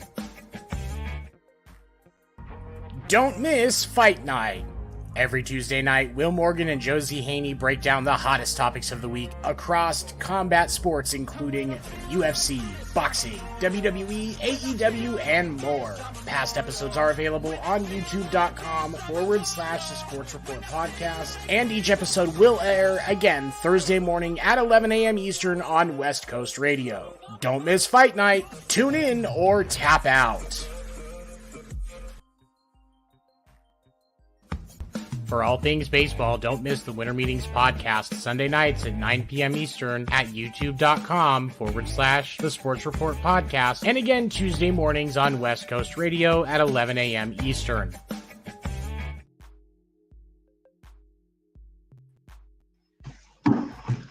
All right, everybody, we are back. We are back and better than ever. Dan, take it over, my friend. I just not added myself to the stream. I went back into the stream. The stream like the trout swim in, Will. Stream like them trout swim in. Dan, was the water cold? I guess that's the real question. Outside? Well, no, I was just saying in your toilet, but it's all good. I had a police officer today. Peek over my privacy fence. Because I had a fire going in my backyard that was the size of a large fire that was making like a 6 foot, 7 foot tall flame in the middle of town. Apparently that's not legal anymore. I thought it was legal. Learned today that it was not. He was cool about it. He was like, "Hey bro, you got to put that out." I put it out, man. He was like, "We can't burn things." But here, main part to that story, it's still burning. I tried to put it out I sprayed water on it for like 20 minutes. Just went out there. It's like starting to relight itself. There's smoke coming out of it and everything. And I'm like, oh shit. That's how hot that thing was burning. I soaked this thing in water for like 20 minutes. So there was stuff underneath it that was still, looks like a little Native American fire just in my backyard. Just put a little teepee up. I'm like, it's just the smoke signals. But yeah. Oh my goodness. Well, this is usually how this show goes. I didn't know if you're. Oh my goodness. Sometimes it's just a shit show. Stacks, we were going to talk about something. What were we going to talk about at the end? Yeah, absolutely. Let's take a peek here. Rising Stars game. Yeah, Rising Stars game. We didn't hit on that. Did you? What'd you think of that? I honestly, I didn't watch a ton of the regular All-Star game. Obviously, I caught bits and pieces of it, but I felt like it was semi-competitive just for the fact that you had, you had some G League guys in there trying to get their due to get some tape. Granted, it's All-Star game, so it wasn't like it was uber competitive, obviously, but we didn't see much from Scoot Henderson. I thought we might see a little bit more, but I think he just didn't want to, risk any level of injury or anything like that. But it was, the Elam scoring system that they got going on. It made for some exciting endings there with some right. It's like little packed mini games, basically. Yeah, absolutely. Race to 24, stuff like that. It was played the way that an NBA All-Star game should be played. So correct. If a guy has an opening to the rack, just let him go. Don't try and get posterized in the middle of the All-Star game. Also, don't escort the guy into having the path to the basket and then let him go. Okay, that's kind of where they're fucking up at, is they need to play a little bit of defense before the guy gets, and then just don't finish the play, basically. That's how it's always been. Don't go up and try and block the dude's shot. That's just courtesy in an all-star game. What is not courtesy in an all-star game is just standing out there and letting everybody go and then leaking out, and then it turns into all your buddies that drank a bunch the night before trying to play a fucking pickup basketball game came around the fucking full court, and it just turns into just a shit show. People are throwing it off the backboard of themselves, and it just turns into what. And the thing is, did you know that more people on average watch the NBA All-Star Game and its festivities than watch the NBA Finals? Damn. There's a fun fact for you. Damn. That's also all 3 days combined. Okay, so they have the advantage of having all 3 days. Yeah. So people watch. On average, people watch. Yeah. But you brought up a good point last night on the other night on Sports Report rather. A bunch of casuals kick into that too. Yes. Correct. Who then start to believe like my girlfriend, for example, wants to like basketball, doesn't like basketball, doesn't get to see playoff basketball regularly, right? So sees me watching these games that she thinks are fucking pointless and nobody's playing any defense and shit. And I'm like, you know what? You're not wrong at this point, but like I see things that you don't, but like I can see it from an outsider's perspective that it's probably not the most interesting thing. It's like what are they? I mean, how's it seem competitive? I mean, we as basketball fans would look more for a missed back cut, dropping a pass, missing dunks, things like that, than a casual fan would. So that's why I think the finals will be there. But the casual fan All-Star Weekend is perfect. And kind of what I was saying the other night, Will, is like the best thing you can take away from All-Star Weekend every time is like, these dudes are a bunch of freaks, bro. Like these guys athletically are freak. And like that's what shows you the most about the All-Star game is like, God damn, these dudes are good. Like, because they just get to go out and just play an actual pickup game. That's the fun part to me is like, I get to see all the scheduled games where they're playing defense and they're running plays and shit like that. And then you get to see like an actual pickup game like you would play with your friends, but it's with dudes who can fucking throw off the backboard of themselves and tomahawk and shit. And it's it becomes. The most competitive. I've seen more competitive. Absolutely. When you look at the Rico Hines runs, when you go look back at the UCLA courts, when guys out there hooping, you just see more competitive stuff in the All-Star game. But I get it. Anybody trying to be hurt, so I get it. Right. And they don't get paid very much to be there. Yes. So it's a privilege thing. But then like once you've been there, like LeBron, fucking bless him, he still acts like he likes to be there. There's no way that guy's excited about that anymore. He's been there 19 times. There's no fucking way he's excited about it. He's like, okay, I just year 20, he's like, doesn't care. He also rolled out of that fucking All-Star game real quick, if you noticed. He played like 12 minutes. He was he hurt his hand and he was gone. Yeah, he's like, fuck this, I'm done. Yeah. But we actually bagged on LeBron earlier. We don't bag on LeBron a whole lot on the show, obviously. No, we don't. We actually kind of bagged on him a little bit. We actually both agreed that he ruined the dunk contest. He kind of single-handedly ruined the dunk contest for this reason and this reason only. He made it look like it's not cool to do if you're a fucking great, players, right? Yeah. But he was a great. He was on a whole different thing when he said it wasn't cool. Now I got Anthony Edwards telling me he's turning it down. I'm like, come on, bro. Like, come on, bro. We got to look at what Bron is, though. Bron's been straight. Bron is nothing but a power dunker. That's all Bron is. The same thing with go back to the day. That's what James Worthy was, just a power dunker. There's no really creativity in what they do. You know, now Neek is different. Neek is different because Neek gives you some creativity with his dunks. But Bron could do anything that Dominique Wilkins could do in a dunk contest, though. Anything and make it look better. With that, based on it. And make it look better. Like he was just a power dunker. He was just power dunking it. Absolutely, dude. I've seen in-game LeBron dunks that would beat a lot of what we've seen over these past several years. For sure. But a lot of stuff Bron do won't beat a lot of other people. I mean, for much as I don't like the dude as a basketball player, Zach LaVine is a better dunker than Bron. Dude, Zach LaVine is the greatest dunker of all time, Will. We're not going to get into this right now. Zach LaVine is the greatest dunker of all time. I ain't going to say all that. I ain't gonna say all that. I mean, as far as the greatest dunk contest dunker. I mean, how we gonna pass up Vince Carter?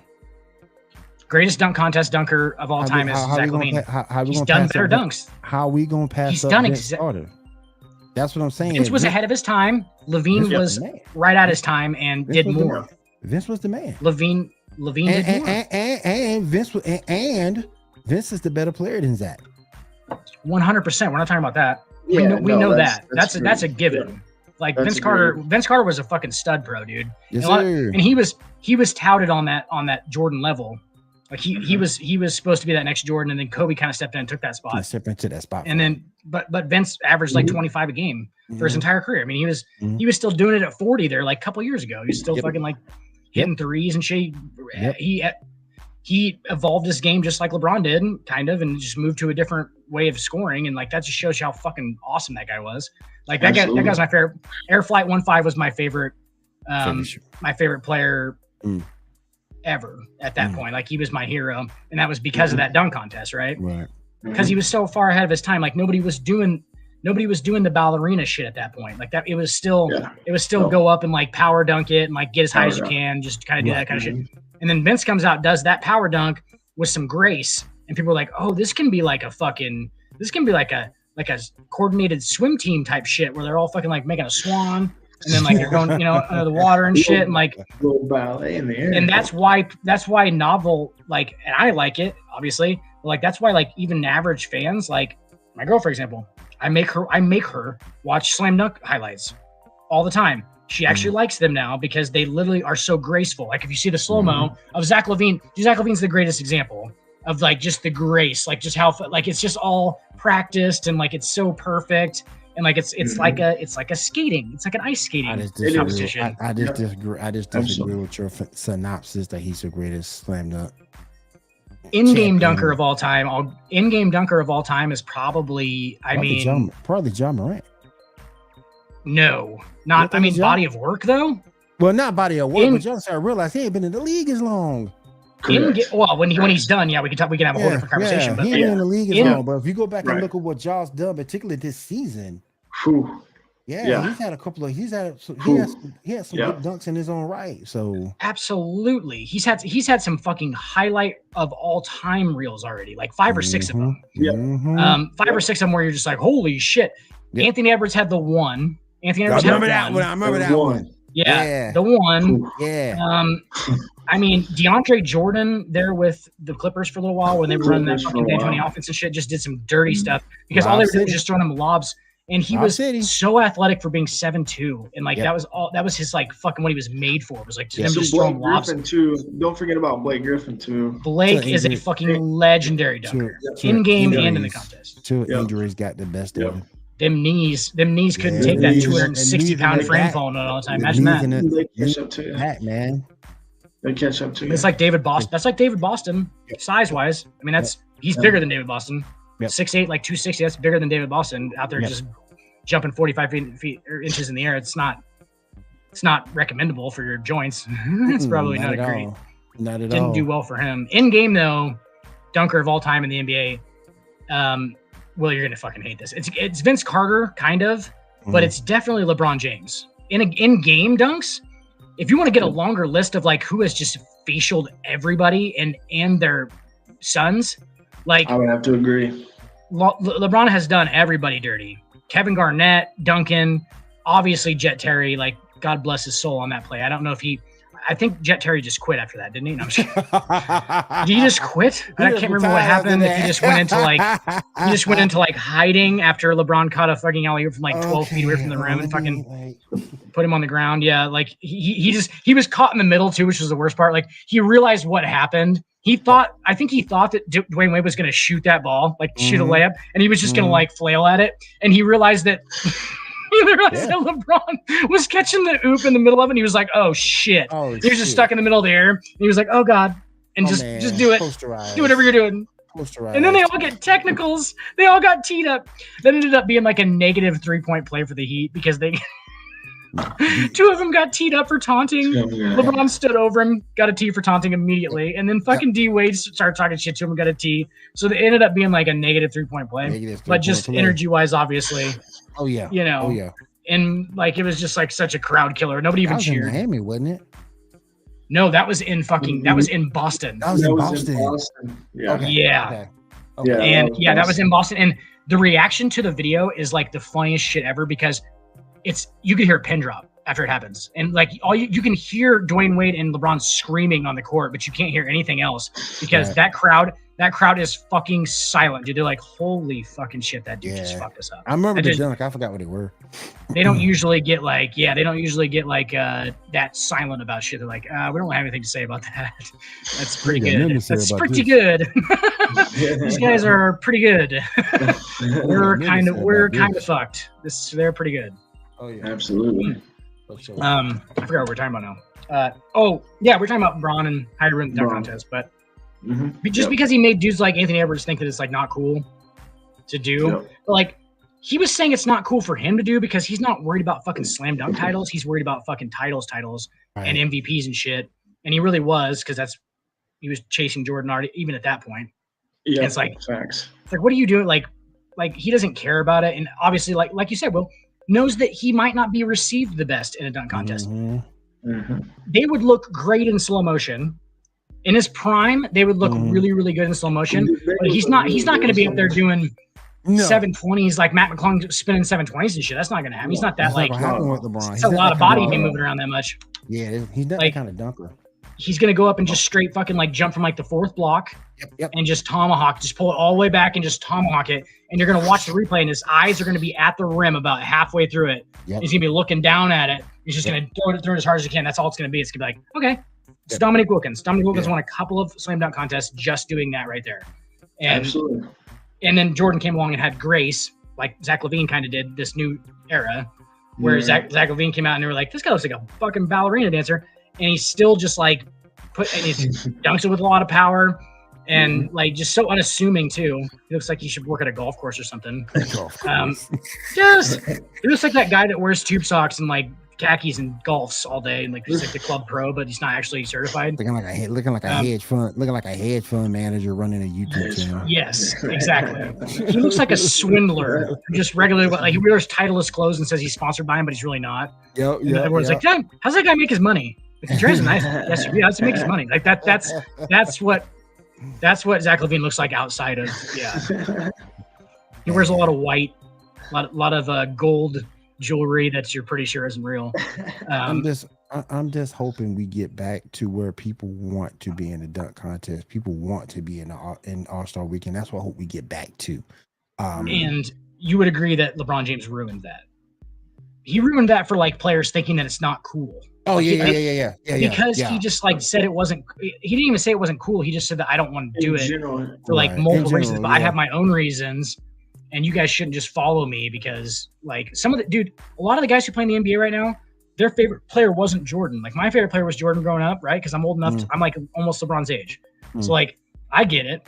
And then, but, like, their favorite player is definitely, like, Stack's favorite player. Like, that's Jordan's or LeBron's their guy. That's who they grew up with, dude. Like, that's their idol. Yeah. LeBron or Kobe. And Kobe's unavailable for most interviews now. But I was gonna tell a Kobe joke there, and I just didn't think it would fly. I got you. But I think but I hope we give it. But I do agree with that LeBron has ruined it. If LeBron would have did one, I think it would have helped one. Just one.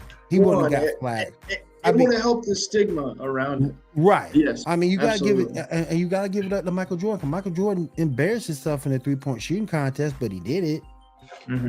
So, you know. Yes, nobody even remembers that though. Nobody remembers it, but he did it. Like he tried it, and that was a different time though too. Like where he was. 3-point contest, you can get the stars in there. Obviously, Curry, Clay, the participate in that, which is nice.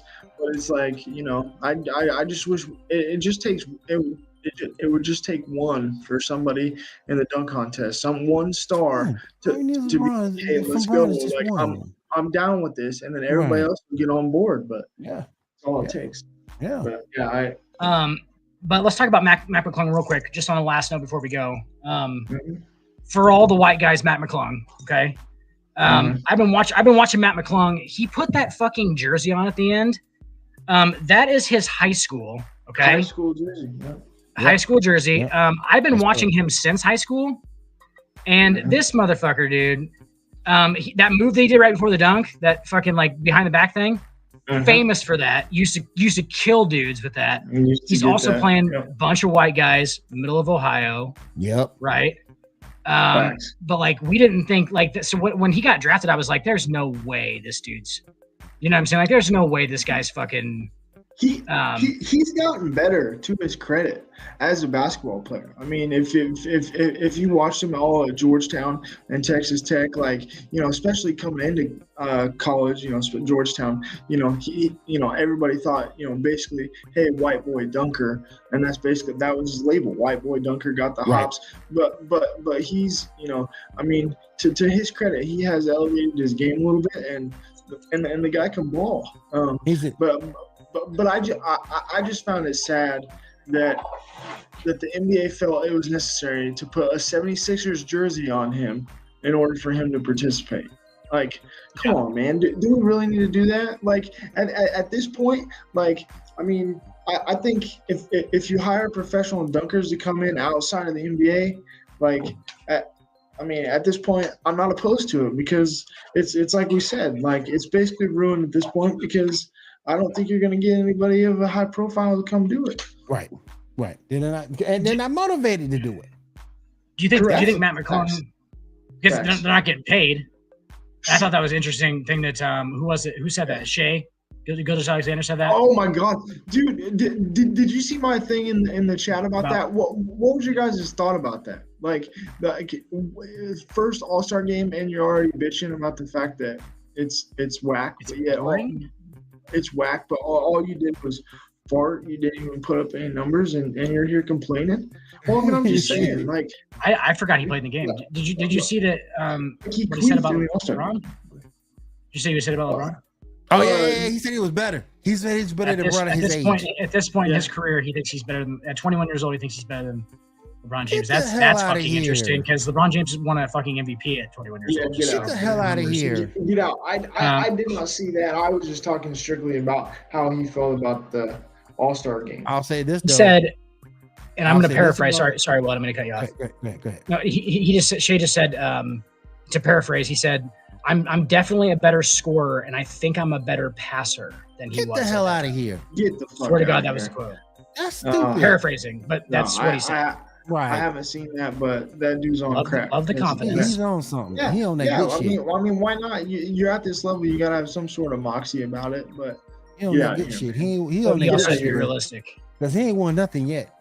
He hasn't done shit. He hasn't done shit. Nope, granted, is OKC better because of him? Absolutely, 1,000%. What would they be without him?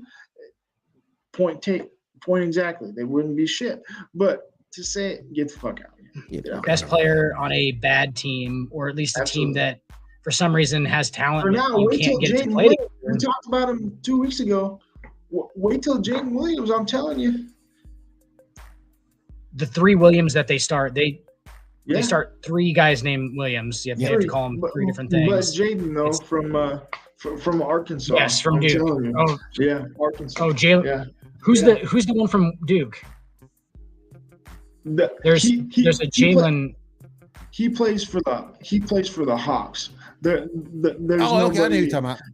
Yeah, there's nobody that's there's nobody on the OKC that played at Duke. So there's another Jalen Williams.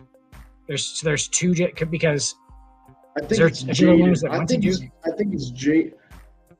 Correct. Oh, Jaden and Jalen. That's Jaden and Jalen. That's why. That shit is so fucking confusing. Yeah. Damn. I know. Too many J's to worry about, man. Too many J's to worry about. There's so many Williams, dude. There's so many Williams, especially when I got these cards, man. You shouldn't be allowed to talk stuff until you win something. Yeah. Until you do anything, like, and you get an all-star nod, and then you act like it's a fucking you're just unappreciative of it. Like, do you realize that people and again, that goes back to the problem with the whole All-Star weekend in general. I mean, that attitude. I mean, what good does that do? I saw something before we popped on the show that said this had worse viewership than the last NFL Pro Bowl. This weekend's All-Star game had worse viewership than the last Pro Bowl. I believe it. It has become, and I'm gonna blame this generation mostly, but I mean, LeBron has to take some blame because LeBron's kind of part of this problem. Yeah, everyone thinks they're so fucking cool that they can't hustle Like they take looking cool over winning any competition basically all the time because they were never taught that winning is important, which I'm not saying that we should teach kids to like winning is overly important because it's really not in like competition games like that. But at the same time, like stop trying to act like you just don't want to look bad so bad that you just don't want to look good because it makes you look like a fucking idiot. It makes you look worse when you think that you're too cool to like hustle and stuff and like it just makes you ridiculous. Like why don't you just go 100%? Like Jose Alvarado, for example, wins he won the Rising Stars MVP game. Yep. You know how he won it? He just didn't think that he was too fucking cool to go 100% the whole time he was on the floor. Hit a fucking three to win the game. Played at a similar level to how he does during a regular season game. Obviously not at the same level, but I'm just saying the same type of play, the hustle plays, all that stuff. That's right his DNA. There. The defense, man. I mean, for what you saw, but still, I mean, it's that sort of shit. I mean, and that's what fans want to see. They want to see a little bit of that. And you root for guys. You root for guys like Jose Alvarado. He's like 5'11", dude. He's like 5'11". Absolutely. He doesn't. You root for guys like that. You do. You root for guys. Like yeah, absolutely. He looks like he should be. He looks like he should be working in the back of a Taco John's somewhere with a hairnet on. Oh, absolutely. And he's just totally out there like fucking just balling. Like last thing, Mac McClung. Did you guys fucking see the Twitter video of the dude? I think it's a rapper or something. Literally, he's taking the Twitter video of Mac McClung after he dunks it. He does that like the 720, right? So it was kind of a 720. It was like more like a 540 that he did. But the guy literally, he's like, we need to drug test this nigga. We need to drug test him. He's screaming in Mac McClung's face, and Mac McClung's reaction to it is so funny. He's just like, oh yeah, we need to drug test him. He's like running around like drug test that motherfucker. I was like, yes. It's so good. They're all just freaking out. We always do the jokes about the dudes on the sideline. Well, they're always just like, there's always like the one guy holding all the rest of the dudes back. I love that shit. Dude. Like I do that all the time. I'll do it in my house. To my girlfriend. Like if she's sitting next to me, like it's just me and her. I'll see like a fucking play on TV. She's not watching it. It's like, oh, no idea what's going on. Oh my God. I just love it. Just one dude he's like bent down, like holding back like 7 guys, like not really holding back. Yeah, they get so excited. I'm surprised they didn't do that on the sideline. Just too far away. But he did. Matt McClung's also got the advantage that he's fucking 5'9". Yes. And if you can dunk it at 5'9", well, I could one-hand it in high school off 2 feet. I had to literally go up off 2 feet and go up and actually like just barely sneak it over the rim, right, and fucking just snap the rim basically, and that's technically a dunk. It wasn't much of one, but I'm sure it looked impressive because I'm fucking 5'9", dude. Like it. You just have to get up there a ways, to like do it in the first place. So everything looks better. Like even like, and then if you're actually doing good dunks that would look good from a 6'5" dude doing them, they look really good. Yeah. And he's clearly done some stuff where like they were fucking recording it in a dunk contest because he knows how to play the replay. So like the first dunk that he did, he jumped over the fucking person with the dude on his back or whatever, all the way up. Yeah. I remember that. He tapped it against the backboard. He took it and instead of just dunking it over both of them, he tapped it against the backboard and then dunked it. And like that's a little slow-mo thing that you get, and like it just adds to. He knows how it works, the format works and everything. Right. So like he played it perfectly, and he made his first dunk every single time, which is another thing that's huge. Yeah. Like you can't just go there and poor Jericho Sims, by the way. Poor Jericho Sims having him in that dunk contest. That poor bastard, man. Good fucking God with that guy, though. That poor bastard, man. That poor bastard. Fucking guy with long dude, that guy, what the fuck is that? That's like a whole new species of human. Like that he's like 7'2", like 330. Yeah. He's got a six-pack. Like what the fuck is going on right now? That is a genetically engineered human being. Yep. Like I didn't even care. I was like, he's not gonna do anything creative, but fuck, that dude could probably dunk it from the 3-point line. The fact that we didn't get to see Shaden Sharp in his dunk contest from the Trailblazers was sad because I was looking forward to him. I thought it was gonna be him and Matt McClung in the finals, and it wasn't. And instead, we got to see a dude like Jericho fucking Sims, and that poor bastard, man. Who was the Suns guy? Who for some reason they were making jokes about how people cannot remember his name, and I can't fucking remember it now. Like it wasn't.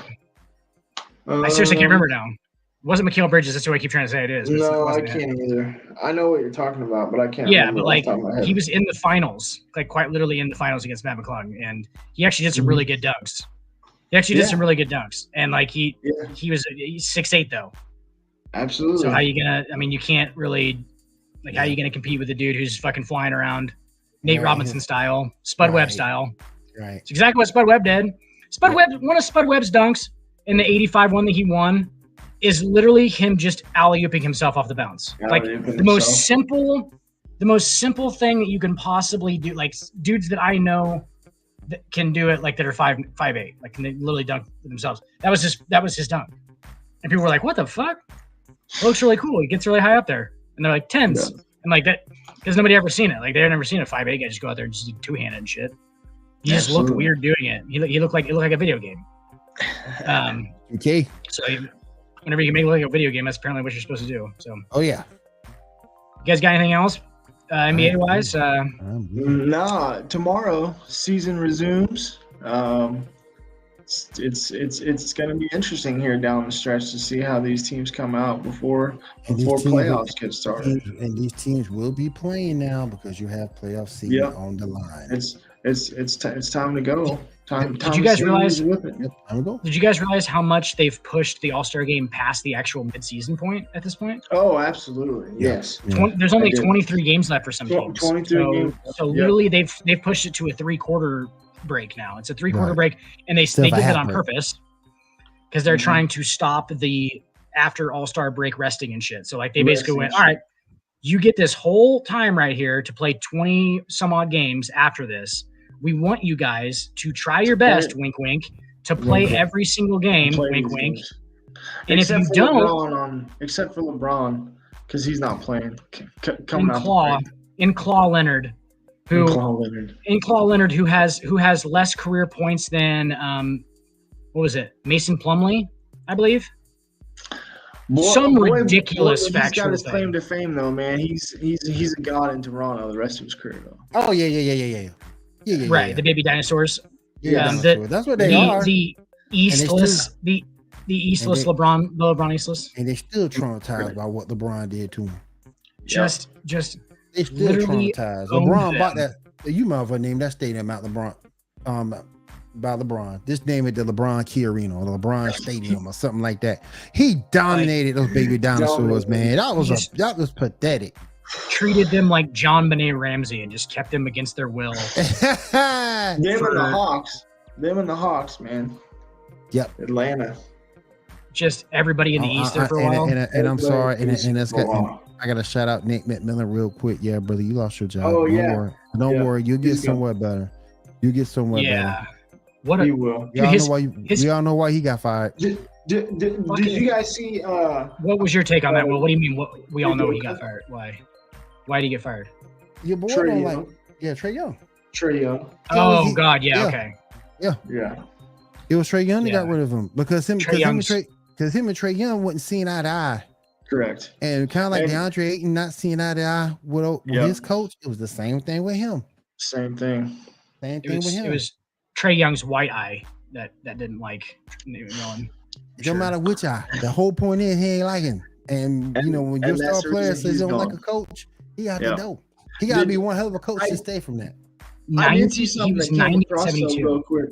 I did see something that came across this evening at like 7:00 Central Time. Udoka. Obviously, it makes sense. He's going to be, in the talks for all these jobs that come open. But but that was one that they thought maybe they'd reach out to him. That's interesting. I mean, that makes a ton of sense. That makes it interesting, but it makes sense. Well, they feel like that in Georgia. Will. I think they'll put that thing behind them. I think they'll put that thing behind them with Neil on. I really think they would, and welcome that man in with open arms. I mean, you made him. Because he didn't really do that much wrong. You made a mistake. I mean, if you're okay with promoting Karl Malone, You know, what If I mean? you're having Karl Malone Right. at All-Star Weekend, you'll be all right with that. Yeah, he'll be fine. Let's not even put Ime and Carl in the same light. You know what I'm saying? Like that's not even. No, it's no, not I'm putting the same in the but I'm same just light. saying from a But just perception- saying, I know you guys are. I'm saying yeah, like, that's if people you will, if though. you don't take someone who's been jaded in the league, made mistakes in the league, and Karl Malone made mistakes in life, and you bring him in to promote the Utah Jazz. Ime Udoka, yes, he's been disciplined by Boston. He's been fired. He lost Nia. Yes, he made a mistake, but he's also been punished enough for that same mistake. So, Absolutely. if you bring him into Atlanta, I don't think it's forgotten, but I think they'll kind of like sweep it under the rug, get swept under the rug, and we need you to get wins. We need you to get us to the at least a play-in if possible, and then take us from there. So, well, shit. The sad part is with this Hawks team, dude. Not too long ago, they were just in the Eastern Conference Finals. I mean, let's not forget that. I don't understand some of those moves that they did either. I don't understand some of those moves they did. To not keep Kevin Herter. That was dumb. For me, was dumb. That was dumb. And everything I've read, everything I've listened to was just because they were cheap and they didn't want to pay over the luxury tax. I would have paid that luxury tax. Yep, I would have paid that it. was stupid to let him go. Yep, that was dumb to let him go. It was. Optically, too, I was going to say from the Ime Udoka standpoint and the Karl Malone thing, like optically, it's like if you actually break it down, like Ime Udoka cheated on his wife, right? That was cheated on his girlfriend. Yeah. Oh, it wasn't his wife even. I thought he was married. I don't think him and Neil were married. I think they were engaged. I thought they were engaged. Okay. I don't think they were married. Okay, I'm saying like I thought he had a wife and then he did the thing with the intern at Boston. I thought that was because he was married. He was dating Nia Long. So I wasn't, and I didn't. Yeah. And I don't think they were. I think they were engaged, but I don't think they were quite. Okay. I don't think that. Yeah. When he cheated on her was the Boston. With the Boston. Yeah. Right. With the Boston. Okay. So fuck. If they weren't even married, like I don't want to be that guy who's like, oh, it's not. I know it's a big deal, women, ladies. I know it's a big deal. What I'm saying is like I don't.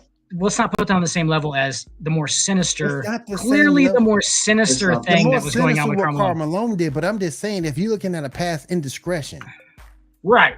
With Karl Malone being the worst off, and Karl Malone's being brought back to the NBA to promote your dunk contest, right? He's still getting that screen time, right? He's still getting screen time. Yes. Oh, by saying the optics, I'm agreeing with you guys and saying that. Yeah, like what are we doing putting? Because Karl Malone in that spot. You know what he's doing with a 13-year-old girl, right? He's just like they call it grooming. He's literally trying to make like a white, like you can just see Karl Malone being that kind of dude, right? Like it seems like that's who he is, and like I don't want to like condemn the guy. I never met him before in my life, but like it seems like that's who he is. Is like this. He's like he's like the Christian Brimstone, like fucking guy who played for the. He played for the ring, and he would have never sat a play out if he didn't have to, and Iron Man and all this shit, and like he just stands for so many things that he isn't. Right. And I'm like God damn it, you guys just parade him out there. Like, did either of you guys see that there was something that came across Twitter today that there was a thing where Vanessa Bryant got a little creeped out by Karl. I remember that at a game. Did you see that where she said, "What are you doing, cowboy?" Because he was dressed in a cowboy suit, and he said,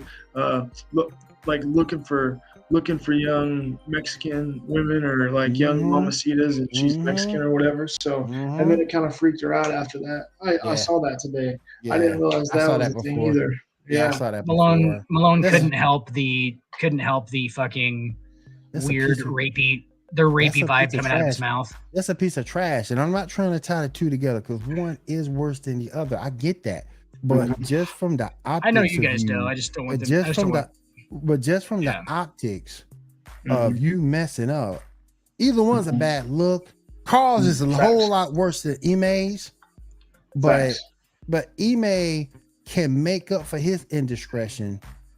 Karl Malone will never be able to make up for that indiscretion. Let's put it this way, Will. Let's put it this way.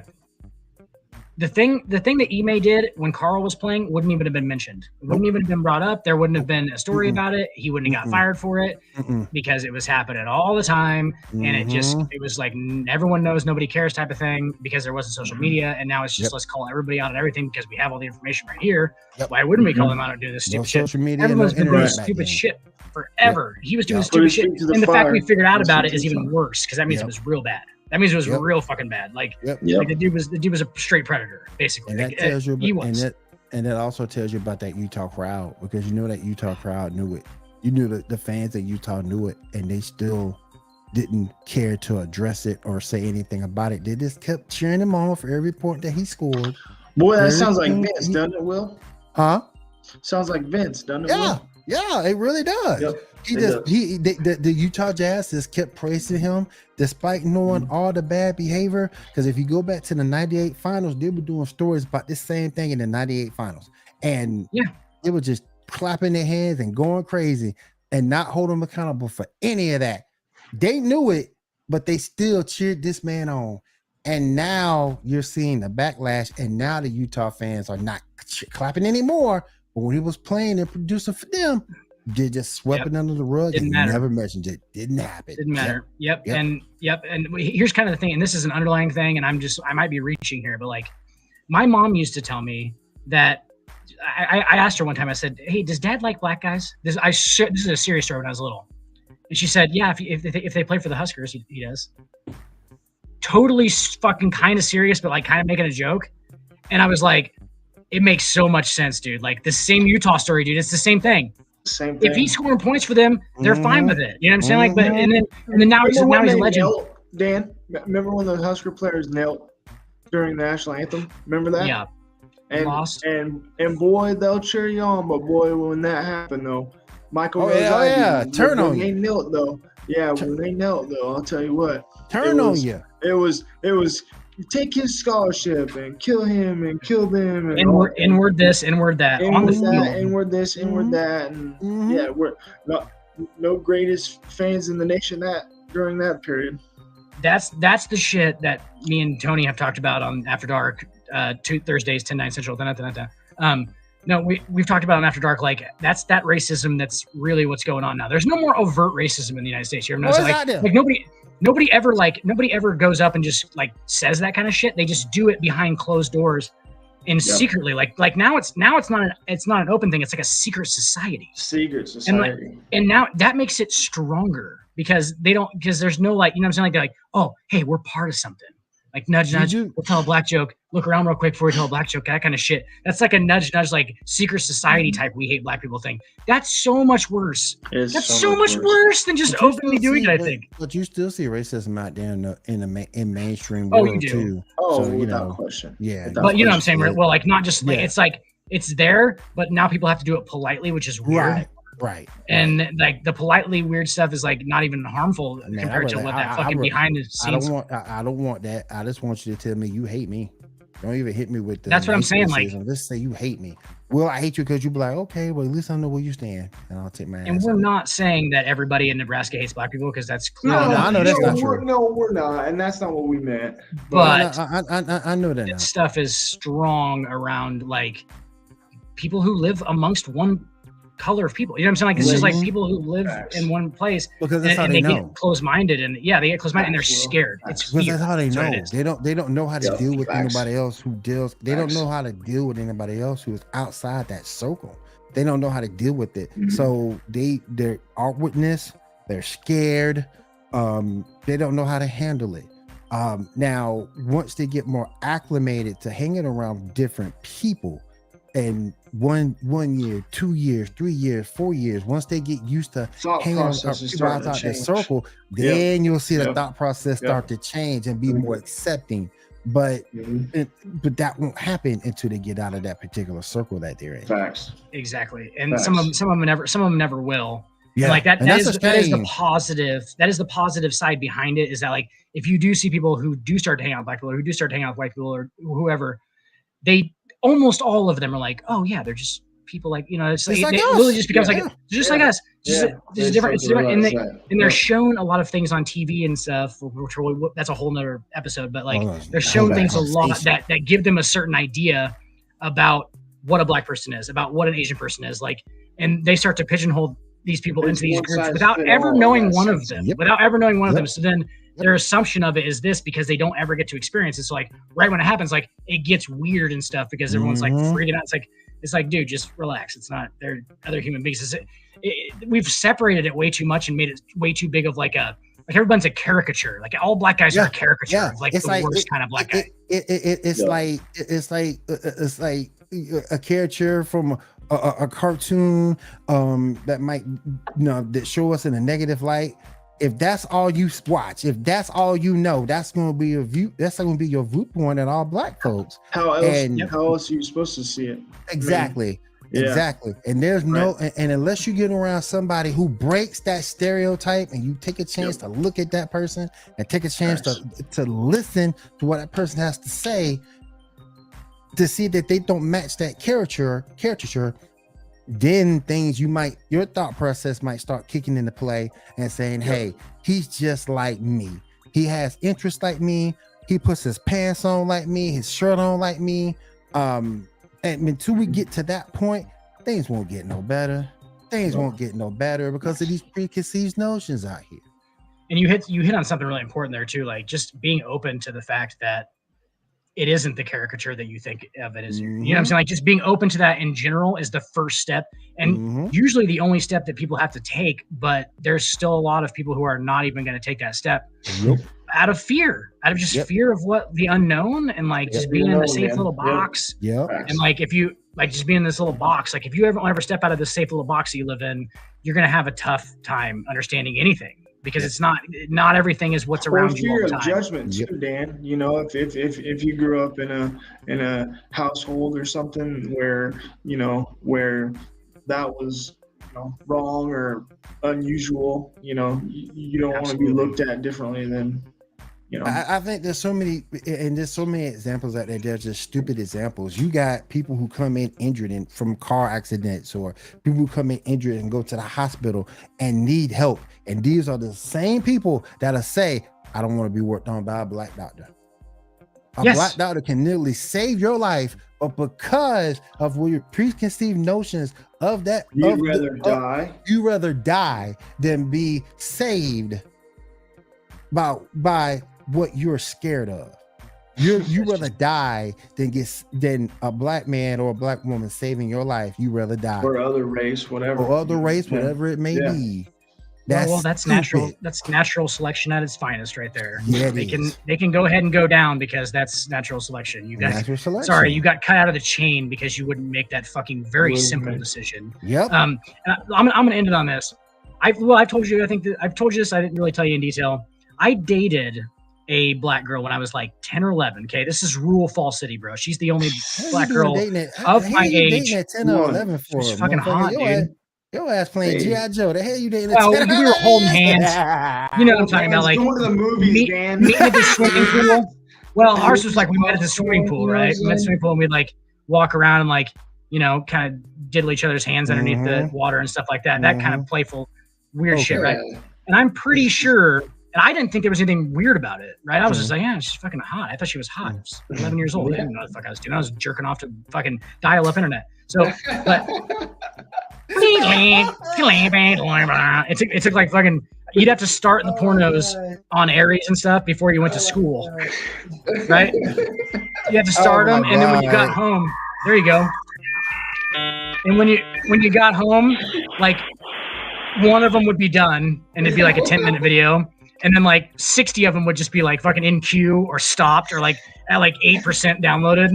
You could watch the preview or whatever. And they would get to like the best part and they would stop because you didn't have the whole fucking video downloaded. Anyway, I'm pretty sure that because I was like clearly like kind of, we were smitten as the old folks would call it. I'm pretty sure like not my parents really, but like everybody around me and like anybody who like was like my overseer, like kind of nudged me away from even like being around her. Does that make sense? Like, I think it really was like, and it wasn't even a conscious thing. I don't think it's not like they were like, "Hey, you can't hang out with that black girl." But like they were like, dude, I told my dad one time when I was in college that I was dating a black chick, and he literally said, "Well, don't be getting yourself into that kind of stuff." That was his actual line. And I was like, "The fuck are you like what kind of stuff?" Like, please explain to me what kind of stuff you're talking about. Like, please give specifics, because I'm confused about all your experience, Dad. And then they won't explain it. They'll say you shouldn't be because you didn't have one. Right. You should be messing around with stuff like that because you have no life experience dating a black woman. Of course, you're gonna tell your son don't mess around with stuff like that, but then you can't give me an example of why not. Because I'm curious about you and Lucretia in '76 about how you guys were. Exactly. Were you in love, Dad? You dated a black girl? I'm sorry, I didn't know you dated so many black girls. Had so much range fucking vision in the whole thing. If you dated Shaquanda in '74, I hope you would tell me. Right? That's like. I hope you would tell me. He was like, well, it was a rough time in my life. Like, what the fuck are you talking about? What the hell are you talking about? You didn't give that one a chance. I'll tell you that much. Did you not know that she was black, Dad? You thought, oh, okay, so she was a light skin. Oh wow, you didn't figure that out for a second. That's awkward, huh? You liked her, didn't you? And you just stopped talking to her. You just stopped fucking weirdo. You just stopped talking. You fucking weirdo for no reason. They still don't know the reason in their own heads. Don't understand it. They're gonna do it. It's like, yeah, and that's just terrible because I truly think when we become one as people, most of our problems, not all, but most of our problems will be able to be worked out and eventually go away because we're not seeing color. We're not being separate. We're all working together as a common goal. Whether it's black, white, Hindi, Indian, whatever you might be, we're all working together for the common goal of making humankind better. And if we're fighting with each other, we'll never will achieve that goal. And that's really a damn shame. Really a damn shame. Absolutely. Amen. I've been building these walls. Quite literally, Will, around me, right? Been building these walls. I just like to say it because it sounds like I'm talking. I'm actually building walls. Door back there. I know, in that wall, and it's not done. But I've been mudding it right with the plaster. Okay, so this is a really weird example. Been mudding it, and it's kind of going. Well, what I realize is I fuck it up because I'll either try and do it too much, right, or the back end of my fucking scrape thing will fuck up what I just did. Right. And that's what's happening with people not working together properly is that literally like everyone's trying to do something, but then the back end of everybody that fucking thought they were doing something else fucks everything else up. And you got to go back over it. And everyone's fucking like if we just worked all together as one mudding spoon, we could fucking get a straight line down the middle and just stop touching it. We could be like, that's done. Look at that. We got it fucking done. Because we all worked in the same fucking place. And I always say it's two things. Most problems end when we work together, and the other part, most problems end when we all have the educational standpoint to work those problems out. And if we work together as people and we have education amongst those people to work those problems out, a whole lot better place.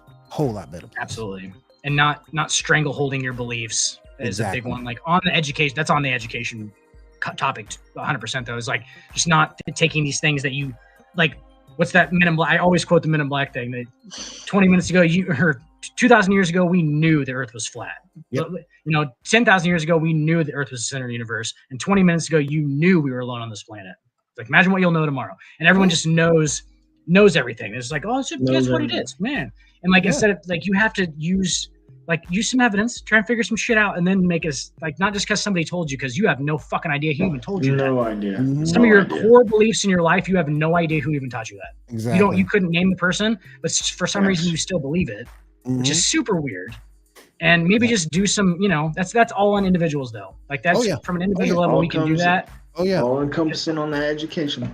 There's another Men in Black quote. Because people are smart. I truly 95% of the world's problems can be cleared with education.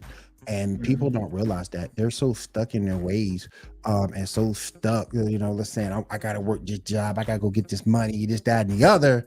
But if you go get educated and feed yourself not only emotionally, because emotion is a big part of it too, because you have to have the emotional stability to also to be able to succeed with dealing with other people.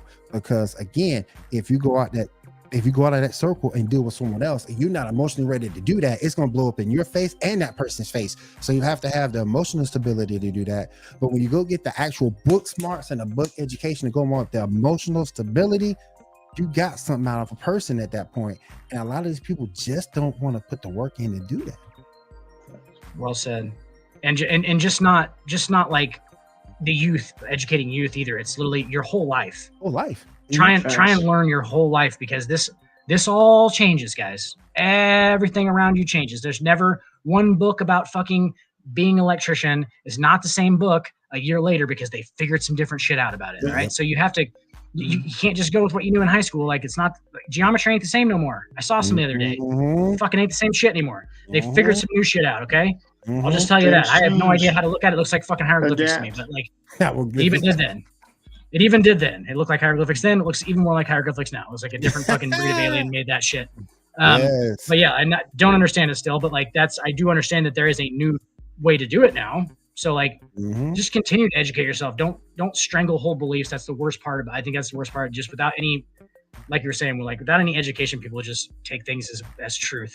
And it's like, fuck, guys. Like, I don't know what the truth about anything is at this point. Like, I feel like I'm trying too hard to where there isn't actually any truth. It's like everything is kind of like, oh well, you could probably disprove that. But like, fuck, something's got to be real. Something's got to be solid, right? I don't know. It might not be. Oh yeah. We might just all fucking simulation. Who knows? Will's brain's in a vat in Nevada somewhere. For all we know, we all could be. Man, for all we know right now, we all could be in the Matrix. For all we know. Yeah. Just uploaded, and because we don't know anything else, we literally solidified our own boundaries around us. How fucking weird is that to think about? Yep. We all just solidified. So asking that question, I'm literally going to end on this question. I was thinking about this the other day. I was talking to people about it. So in that simulation, okay, if that's a thing, I know that there's a fence outside of my door right now. Okay, I can't see the fence, and I really can't see the fence on anything, right? If I looked at my camera, I could probably, but you get my point. There's a fence outside. There's a car outside. I know that they're there. Are they really there? Okay. Are they really there if nobody's observing them? It kind of comes back to the whole if a tree falls in the forest, does it make a sound? Because no person hears it or calls it a sound. Therefore, is it even made or recorded as a sound, right? Does it even make a sound? Right. It's kind of the same idea, except for like, if you're in a Matrix type situation, the only thing that exists is what you are perceiving to exist around you, so that you've created these like physical boundaries, right? So like, is that fence really there? If nobody right now is looking at it and there's nothing that it is coming into contact with or anything, is it really there, or does it only become real when I make it real in my head because there's a simulation? Are we really biological creatures? It's part of the system, though. It's part of the system for it to be there. That's what I'm saying. Like, yeah, it's part of the system to be there. So if we're in that system, it's there. Do you know what it reminds me of? Kind of like on The Sims, when you had like the actual viewpoint where you could like go around, like you'd walk around, like the white part in front of you, like Age of Empires was right, and you would discover the area, right? But the only part you could see was that little triangle in front of you. Okay, so maybe it's like that. So like the only things that you're perceiving are actually becoming physical, right? And you could probably go touch it, but you don't even know if you could actually touch it from 10 feet away, but you can see it. Unless you get close to it and you touch it, and then your mind makes it real. That's basically the weirdest part. It's the weirdest part behind the simulation thing. I got you. But like, we're in a computer program and we're making everything in our own minds. We've all just agreed to it. We've all just agreed to it. So it's like we just agreed to all this. So all this is our agreement, and we get to build it and everything. But like, it's not really that real. Is the idea behind it? It's fucking weird as fuck, dude. It's weird shit. It is. It really is. And that's how we're gonna end this. That's how we're going to end this NBA show tonight, is with some good perceptual nuclear physics, some string theory for you there. Another Men in Black line at the end of it. He fucking shoots the little girl in the head. Shoots the little girl in the head. He's like, Jay, why do you think little Susie deserved to die? He's like, little girl. He's like, little white girl, middle of the ghetto, middle of the night, walking around with quantum physics books. It's like a bitch is up to something. I'm looking at literally the worst thing in my life right now. What's that? Pat Bev in Chicago Bulls warm-ups. He's back home, Will. I don't need to see It's your that. team. I don't need to see that shit. Zach Levine, don't pass that ball. You shoot that, says Pat Bev. That's what he wants him to do. That's what he Zach gonna have to do something because I'd rather Zach take a shot than Pat Bev. Boy, they're in trouble. They're in trouble, Will. 28 and 30, 28 and 33 right now. Pat ain't gonna make that thing better. And man, yep. It's not Pat getting Bev. better. You might as well start taking. Might as well just Hell yeah. give it up. Pat Bev actually exceeded expectations for me in LA.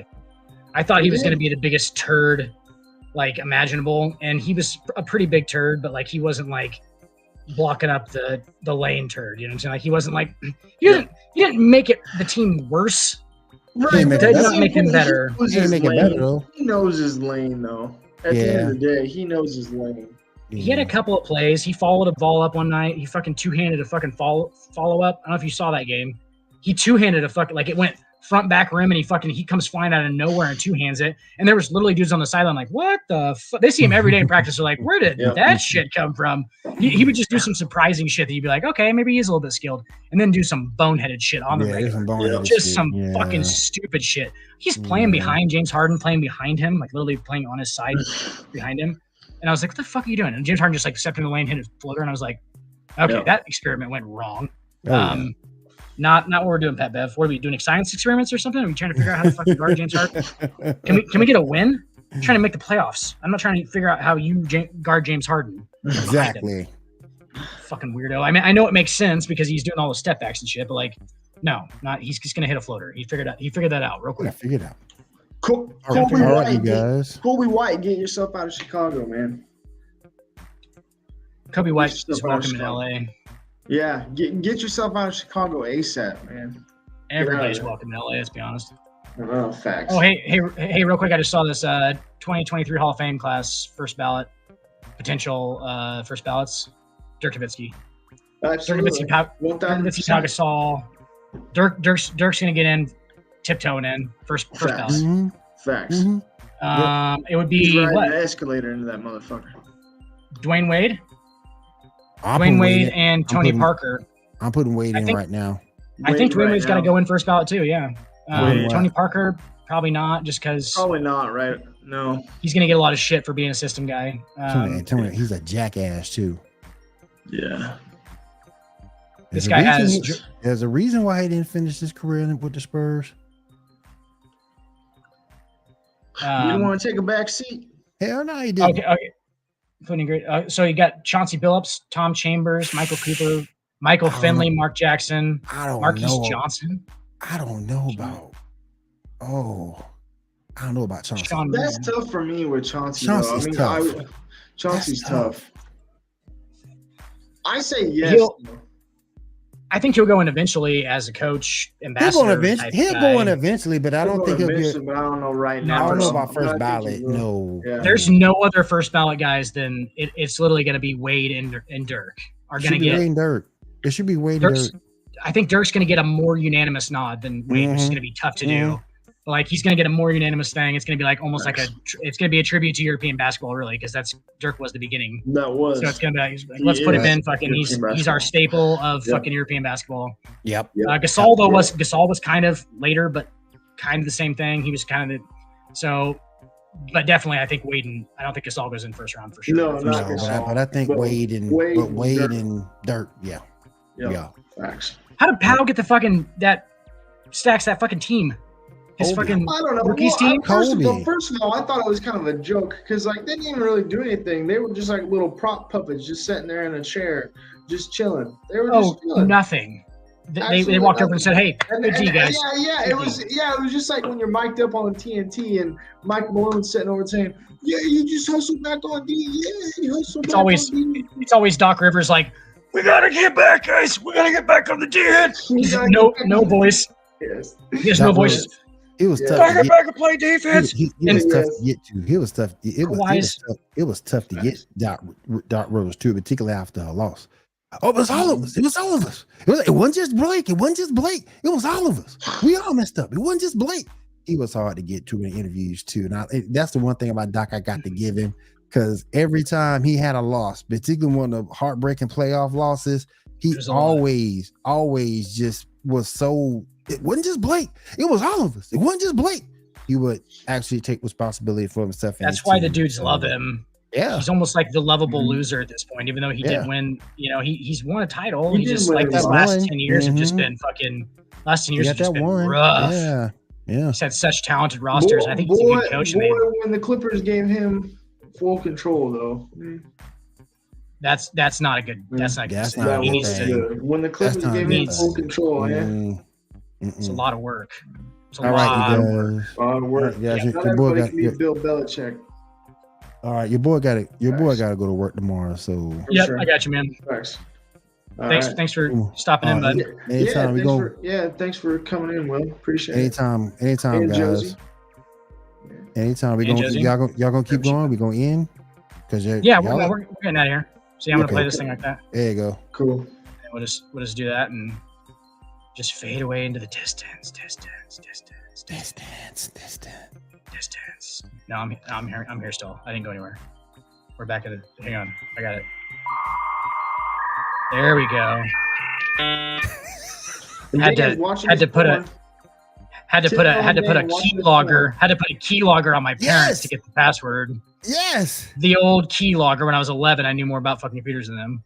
Could have seen that one coming. They were like, "Yeah, I'll just put it in here." I was like, "I just watched you type that in. I definitely know the password now." Pornos on Aries. You got you. Feel slow, you can still go. Even when there's no hope, you can still. My mom was not happy. Man, I still go.